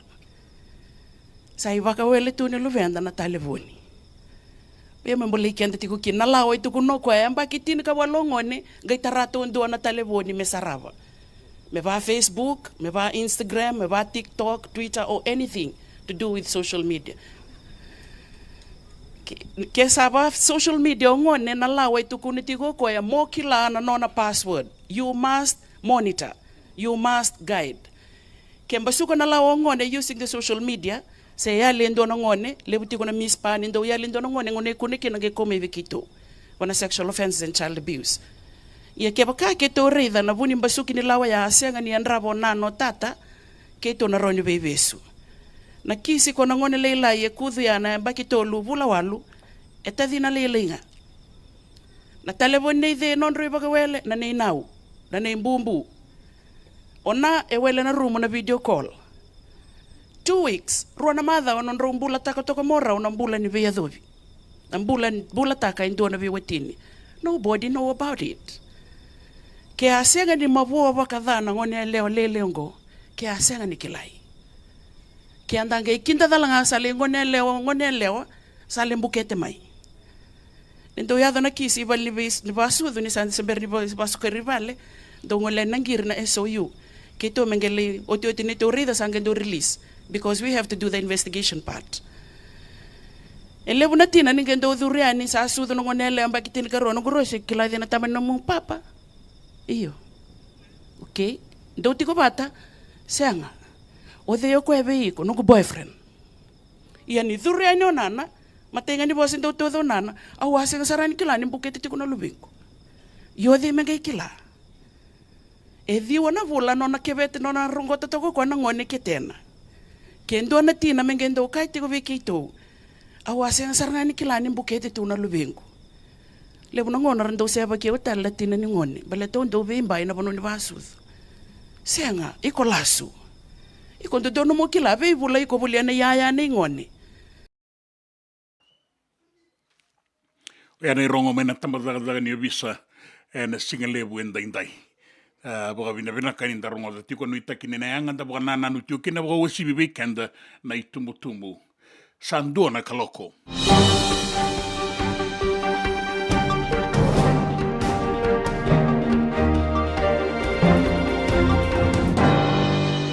Dai tukutuku ena nonda bonu e viti.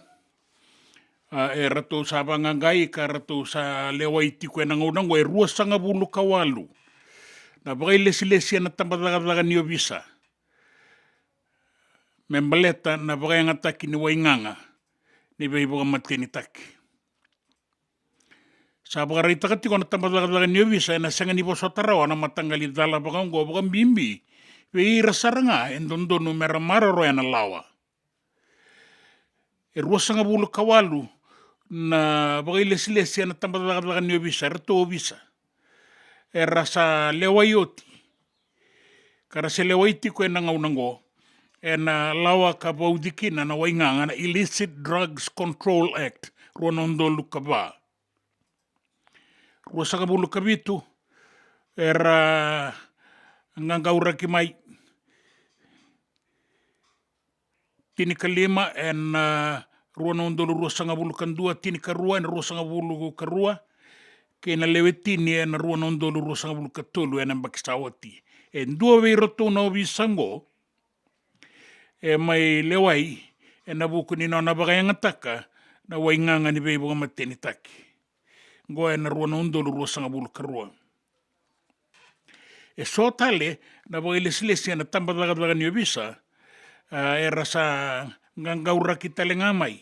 Membaleta na tiki na goe boga reitaka na iliuliu bakatawa ni tambadaga ni obisa o Chuki Fong Chu ni na senga ni posotarawa na tambadaga ni obisa na matangali dala baka ungo baka mimbi ni rabaga ya dora saratikunga o ira kandondo mera tango makikenda na lewe ni banua. Sabara ita katalitunga ni rana lewai karana sota kaya na kau ni lawa. Ke na rarabisa ni tambadaga ni bisa o ira e rabaga dalai en dala ni beibonga metini taki ke na kena baga yanga taki se beibota yaki ena nonda banua. Sandingita ki o Chone Buto me i buke ni presidendi ni lotu e selebiti ke rotuma. Sabara itangana tikinango na lotu Wesley e na duana itukutuku kina lewe ni bonua raramba kakaina kikina ni sandingita ki o Chone Buto na i buke bou ni presidendi ni nonda lotu e selebiti. E bagarita kana bu ni bola lebu ni nonda lotu e na nonda banua na i talatala chola me la sawa ni obuto e nanga i bagatikori e na singatambu e na madhaongo e na i tutu kasandingi tagi kinongo kana tega bu bengarabi mai na matai ni Januari ni ruana undolu rua sangabulu kalima.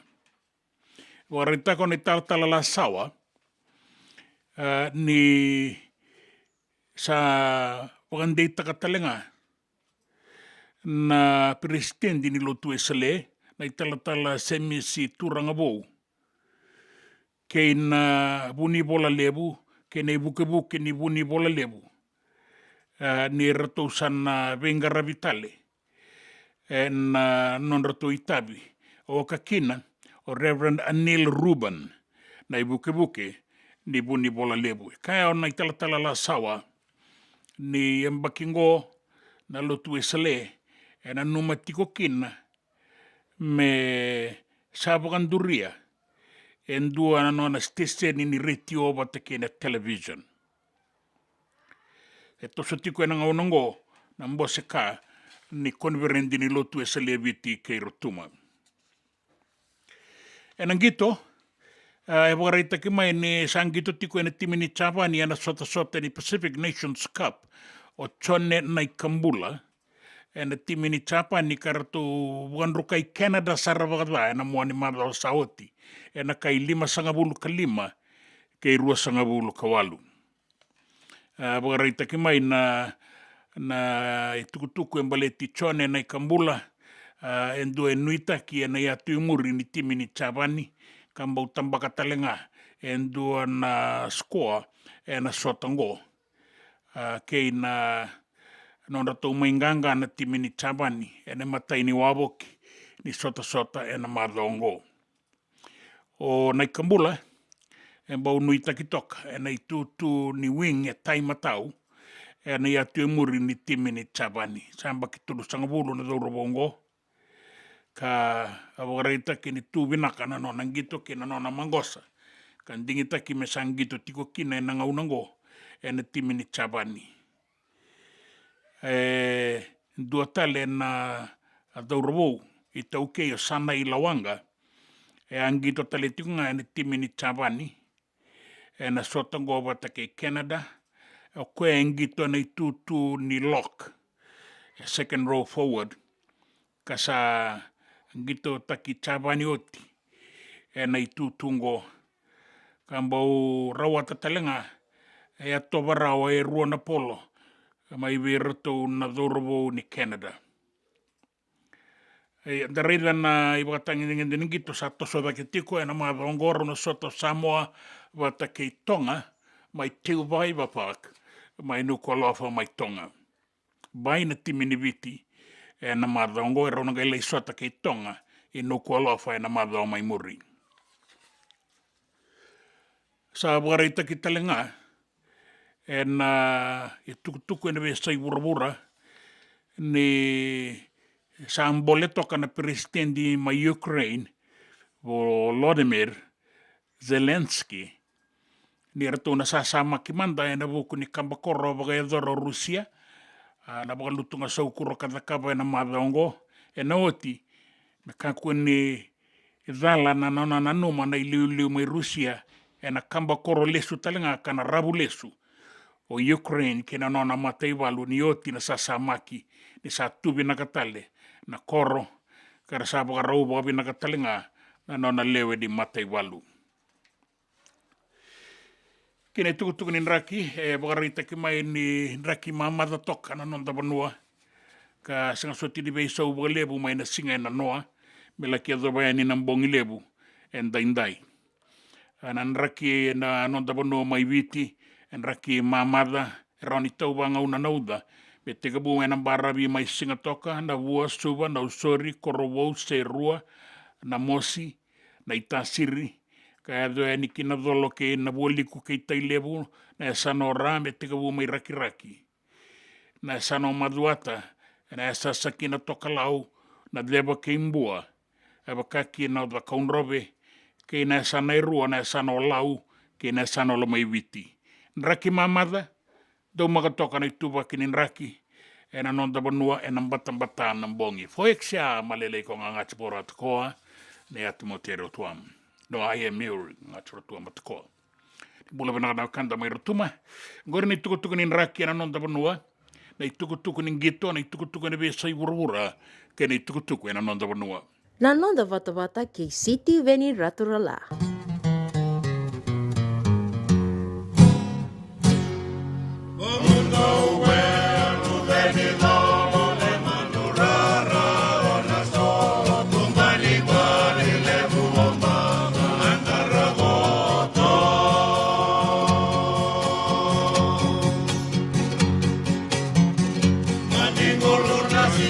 Anita be moya lovina mo me ito bele wagi batana sa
kale ke ibuni tongolo ke rato nei lawa ni samun da kuitonga o mamundo go na lubeni dolona le mandurara ona solo na ngusini waile bugo mbanga ndaragoto waibata na sasa una tabele sulengo me itobele tabeni bangi andre kaundre bula benaka iyo jim bula benaka jim turanga iyo una bole una vitosek iyo enta sa bamuria tu malu na matan singa akala so bunga ba malu anda kala bata kaeni ya ni mula bina kana tiko mai sana gorin baletan ni lebura kau ni kania lebura kau ni ngunu bai bina ka bole nda ba bina ka bole da ba isa tiko ya ni ndina sara ndina nganai mau jim na bole sa simadala sa tiko ina mulori uronga sa tiko na lori ni vito sa tiko ngangori ngole mai nan duana sana ina duana state lako talen duana pun anta sarong ata tunga no mo bito so yaki enta boga bina ka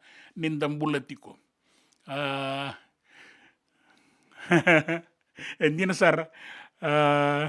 sar na itu tungore liu ngori iya wang ngamandan duana chimbi tangai ngole na studio F na ngone ya bina ka boga lebu na boga nanu bina ka boga lebu kero vital no tingo ke jim turanga na zaura bongo boleh kan vitu na fiti na kenan balabu boleh kan vi mama ni tani na kenan bimbi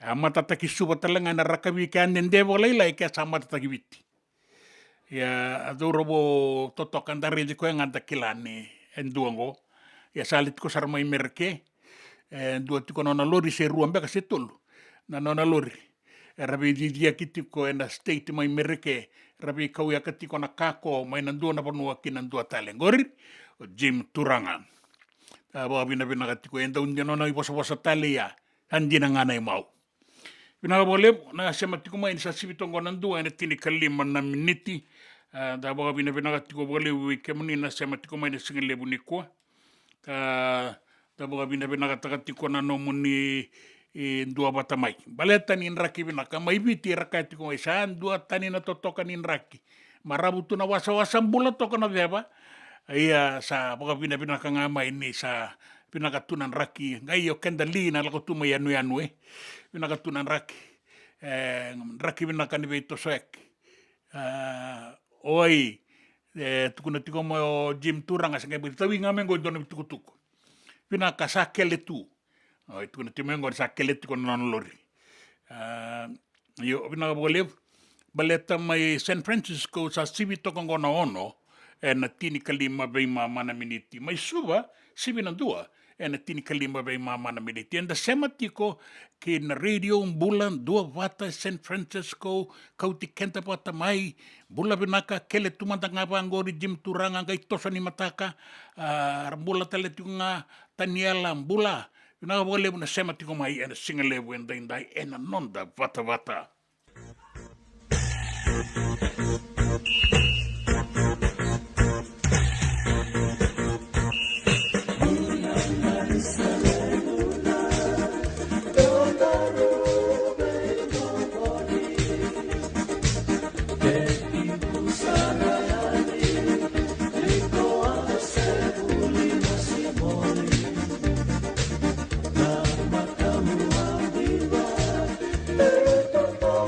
Vida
Shack.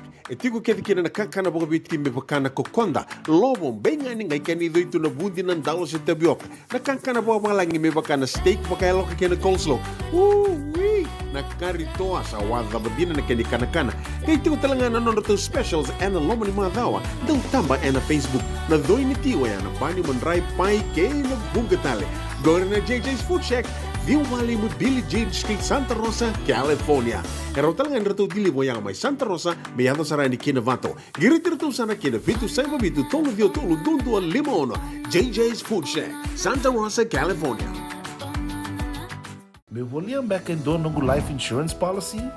Nakakil ni Tuta, nakatil kami ito ni Okostita na 2022. O sagir ta kasarabiri ni Tauna. Kami ngaya kila mada ngaya salah ko mana check. Sengat tali ni pera, sengat sarangan ni pera palinlay. In time sarangan mai. So ang kali warga tala tunda warga. Kubertungko. Au saya ro dengo kami binasa. Iyo, o yasar nga na buna, raw sara, sa tiko na pepa se senga, bula binaka se tobi mate, kambani duan nga kana soma may na claim na lom ni rosa nga bulu kabana ua kayada na lenga, nisa ang baki rowo tina policy. Text mai kina wasa eva walu ba dua, tolo walu lima ena kena ituku matai lalai. O ya na wasa eva walu ba dua, tolo walu lima. Na nonda Vata, kay City Veni Raturla.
Ongo na rongo may bala ni Songo and a radio Bula Duavata San Francisco.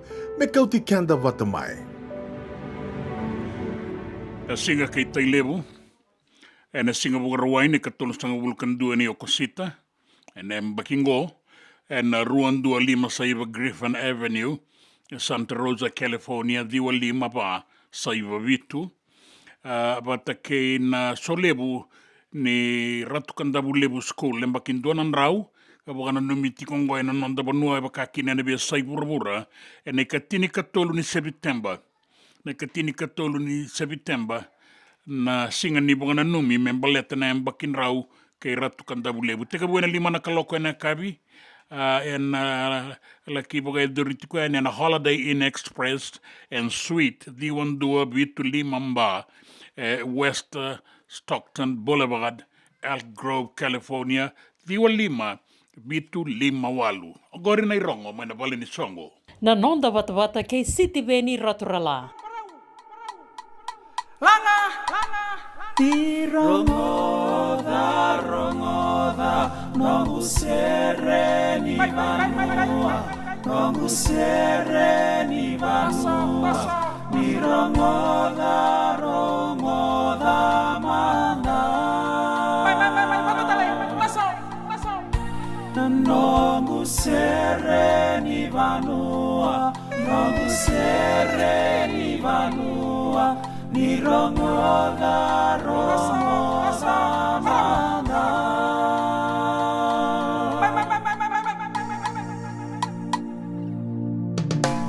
Ongo na nongu serre leunga utukuna. Yabusa omureni tu yasana serua. Ratu tingo vina toki liu ni abusa. Urangani koro ila ikoro tambua. Meu matamadala takia usara. Tumbao somo otoka sana. Nonani rakiva mbal bakaruru ni wanga. Bakali ni marabu inda rakivinaka. Vitu natoka au kovutavata. Tambe na rakura sauturanga.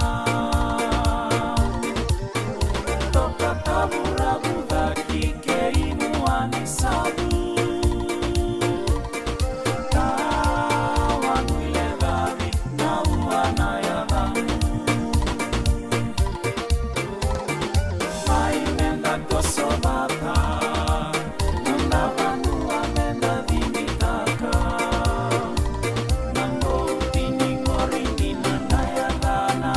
Naya busa omureni tuwe serua. Tosoraman. Mendu tosokotona. Nalendu serveni vanua. Mena latuna. Na kenwida buki meubakana numa. Una sebo una sulua keinaura. Naukena indibini nongu vanua.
Masuni vanua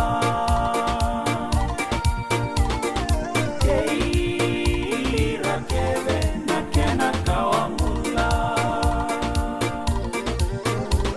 Bebe ya sai vitike ya sai burabura Na tabakale na dolaibua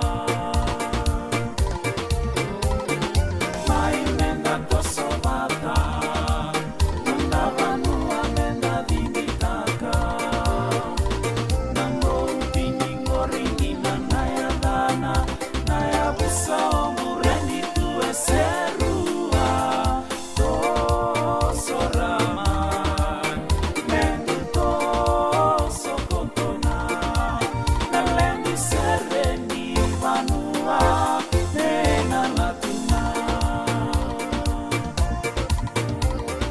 Toso raman Mendu toso kotona Nalendi sereni vanua Nena latuna E senga dina ni kara o rawa na dhaka waka kekiwa. Ia endona ka enda wipu ke ka waka mamanta taka tuna bengaravi o ia ke tuna kenda tō kakana. Na ika, na dalo, na bisikete, na reo bata, na sunbells e tinimbulu makau. O e kenda tō na senga tiko ni driver, se senga ni waka motoka, ka tau dren na tō beto seaki, erto sa tu waka rau na Divine Pacific Food Mart mai Sacramento, merto taladeani na nung ni boli. Rawa sara. We tartarangayani na taliboni diwa dua ono tolu va diwa ono saivarua merto bakarotaka katalada mai na nung ni boli ena kena ngona totolo tua. Divine Pacific Food Mart. Viturua Viwa Walu Franklin Boulevard, Sacramento, California. Namba di telefoni Viwa ono tolu va diwa ono saivarua. Erto ngarama talanga ni kena le waka sumburi ani na nomu yaya. Mai na nondra to stoa kena nomu mate ni katumba. Dendram beka nangola ni kibalilo te no puku ni oso pakadadaka. Sen kita beka na tos nimbula. Ko ni lenga sinui gawa. Nana maki mai kena programu warotaki. Mai vera tau na New Methodist Christian Fellowship USA. Nongu chisu, nongu banua. Rua vina vima manione na kabini buku lulu bei Kemando e California. Vima mani dua na singilewu ni lotu lewu bei Kemando e viti. And a radio Bula Duavata San Francisco. Me Kauti Keda Vata mai. E na muna ngau na lewa ni nondo soso enda sa senga sarangan nikla na dapat menda baka talau taka buka singi lewu taka siapa kaya kapitang. Neka kuni lo malenga. Sa tiukin dono menua e rauni buka tingu ikimuni. Waya na JJ's Food Shack, Santa Rosa, California. Na vei matangali kaka na jugina. Me baka na karitoa, waraisi. Na logo, palusami, na buwaka, na kaiwa soso, na dalo, na toa, na kokonda, bayangani ka ng gamure. Nakaka na buwa malang, me baka na steak, gay wakay loka, tabioka ka na coleslaw, surua, chutney. Gay lago bata na ka na pie, ng bani kay na manray. O yan, na JJ's Food Shack, Santa Rosa, California. E raw sarang ano direct message virto, giring aki na bitu sa iwa bitu, tolo dio tolo, duon limono, se, o nga wali sarang ali tumiko may nanomota, e na dio maliuma, Billy Street, o ya e Santa Rosa, California. E raw talang ani rito ulit dilibatakan na kemu katalo wasing lebo sa wanga kabi, ya may Santa Rosa, Kinavato. JJ's Food Shack, Santa Rosa, California. Binaka wakalevo na daw sema tikumay. Binaka wakalevo na daw aseti ko na nonda to Vata na radio Bula Duavata San Francisco may Kauti Keda Vata mai. And the sabo wala kasar niya daw yani na walu sa ngubula ng dolo na kende wili ni matabu vale na radio Bula Duavata. Iya e wili sar me wakatoto watataki kina kende wili na ngwane toke enovea sa pura-pura. Tuwa na like, tuwa na share, subscribe talaga Mike na Radio Bula Duavata and na YouTube. Radio Bula Duavata San Francisco, may Kauti Keda Vata mai.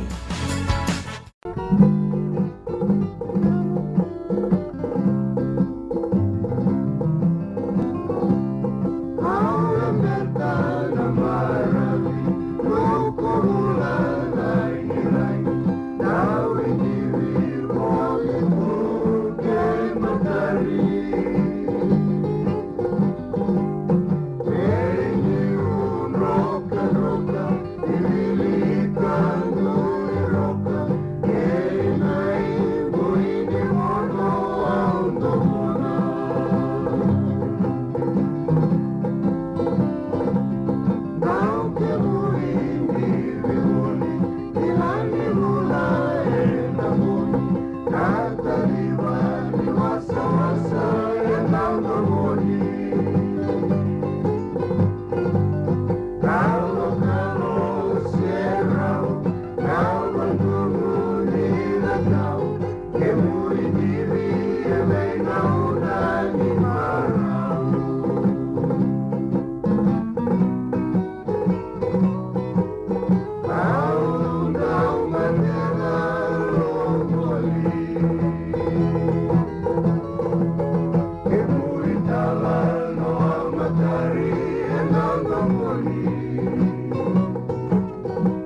tanga di tukutuku e na nonda banua, rato lewe rua sanga bulu kawalu na ovisa, e rato sabe le wai, e na lomani rua na embaki saoti ka edo vaindaindai, e na non ravanga ngai tiko, e na bangainga taki ni wainganga ni beibonga mateni taki.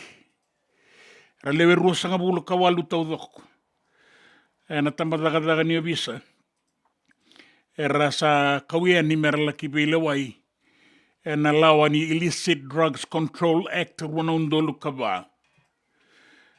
Rua sanga bulu kabitu, kune ni tiko veira na wainganga.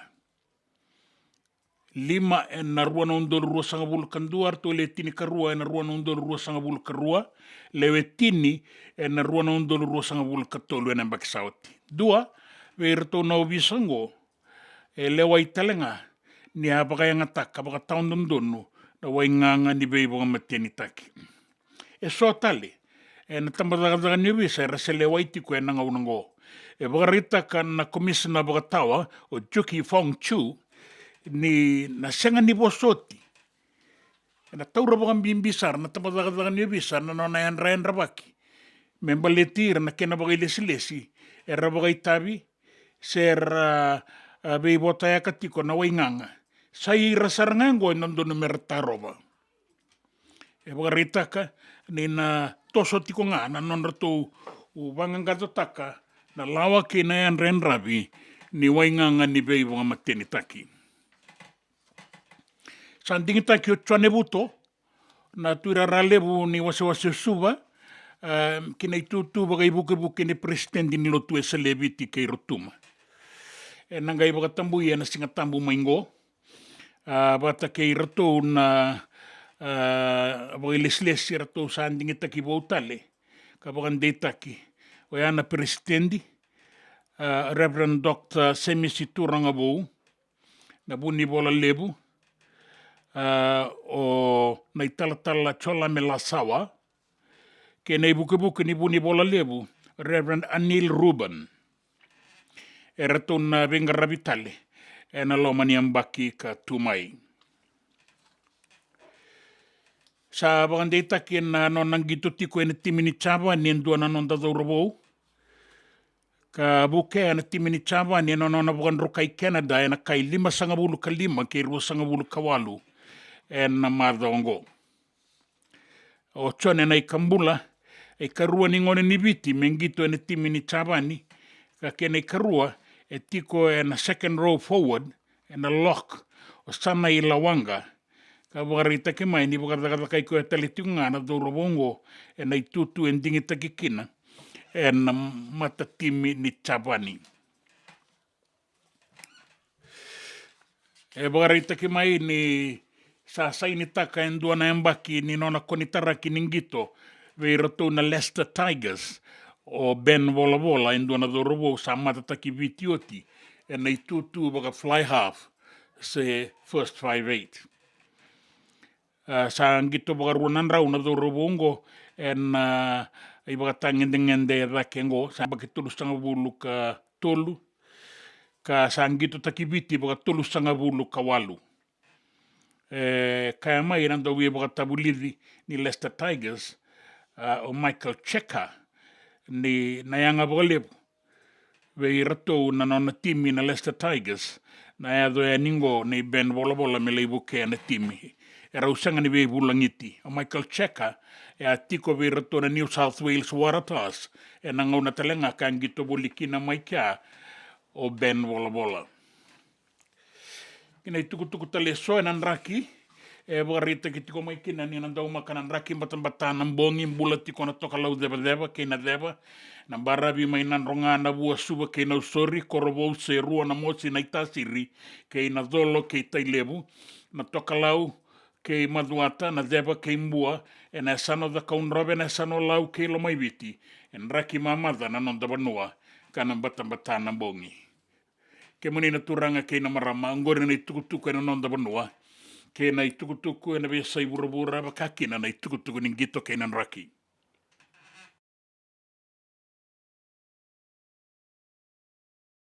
Sabo I tini kalima na miniti me rua na kaloko Ainda na rongo da talemanda na i tukutuku kei na i wakasala mena tamadagadaga ni visa. Ve una isi matei wai. Membaleta na wakayangata ki ni taleboni kei na kena solitiko ve ranangone me i wakawele kei na ve kasa ambasi ka kina. Yamba ki leila ye kudu indona kisi ki tongarava. Dhorubo yamba ki lima ye kudu indona ngone lewa yamba ki tolu Bula walu. Ke hawan yandra wale ngana vuvale. Ena vuku wale ngani kudu eva ka edhoria ena ka ngaro sarava. Sa i wakawele tuni luvenda na taleboni. Pia membole ikianda tiku ki nalawa itu kuno kwa yamba ki tini ka walongone gaitarato ndona taleboni me sarava. Me va Facebook, me va Instagram, me va TikTok, Twitter or anything to do with social media. Ke saba social media ngone na lawa itu kunitigo ko ya mo kila na nona password. You must monitor. You must guide. Ke mbasuko na lawa ngone using the social media, se ya lendo na ngone, lebuti ko na mispa nindo ya lendo na ngone kuniki na gekome vikito. Wana sexual offenses and child abuse. Ia ke baka ke to reida na vuni mbasuki ni lawa ya asenga ni andrabo nano tata ke to na ronyo bebesu. Na kisi ko na ngone leila ye kudu ya na baki to lu Bula walu eta dina leilinga. Na talebon nei de non roi baka wele na nei nau na nei mbumbu. Ona e wele na rumo na video call. 2 weeks ruana madha onon rumbula taka toka mora ona mbula ni vea dobi. Na mbula taka indo na viwetini. Nobody know about it. Ke asenga ni mavua wakadhana ngone leo leleongo ke asenga ni kilai. Ke andanga ikinda dalanga sale ngone leo sale mbukete mai. Ndo yado na kisi bali ni basu ni san sember ni basu ke rivale ndo ngole nangir na SOU. Ke to mengele oti ni to rida sange do release because we have to do the investigation part. Elebu na tina ninge ndo dhuriani sa su no ngone le amba kitini karo no groshe kila dina tamano mu papa. Iyo. Okay. Ndo tiko Vata senga. Odeo ko ebe iko no boyfriend. Ia ni dhuriani onana matenga ni bosi ndo todo nana au asenga sarani kila ni bukete tiko na lubingo. Yo de menga kila.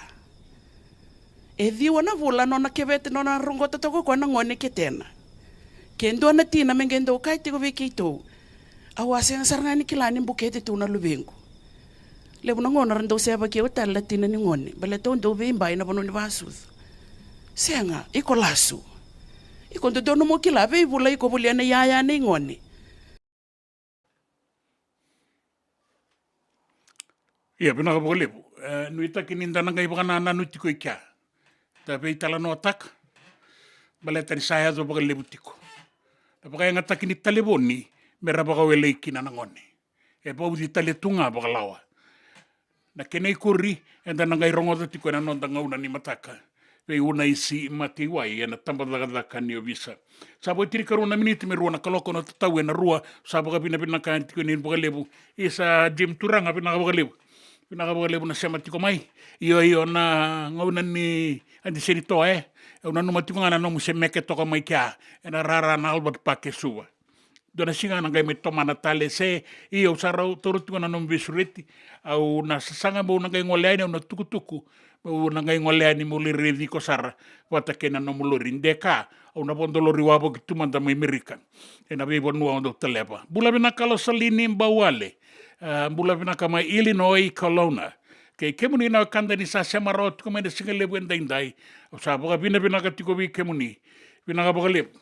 Na nomoni sema tiko mai en radio Bula Duavata. En singa lebu endai San Francisco ni Kauti Kenda Vata mai me dobara non tanga una kataraba ni samode.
Nonda Vata Vata ki City Veni Raturala and a radio Bula Duavata, San Francisco.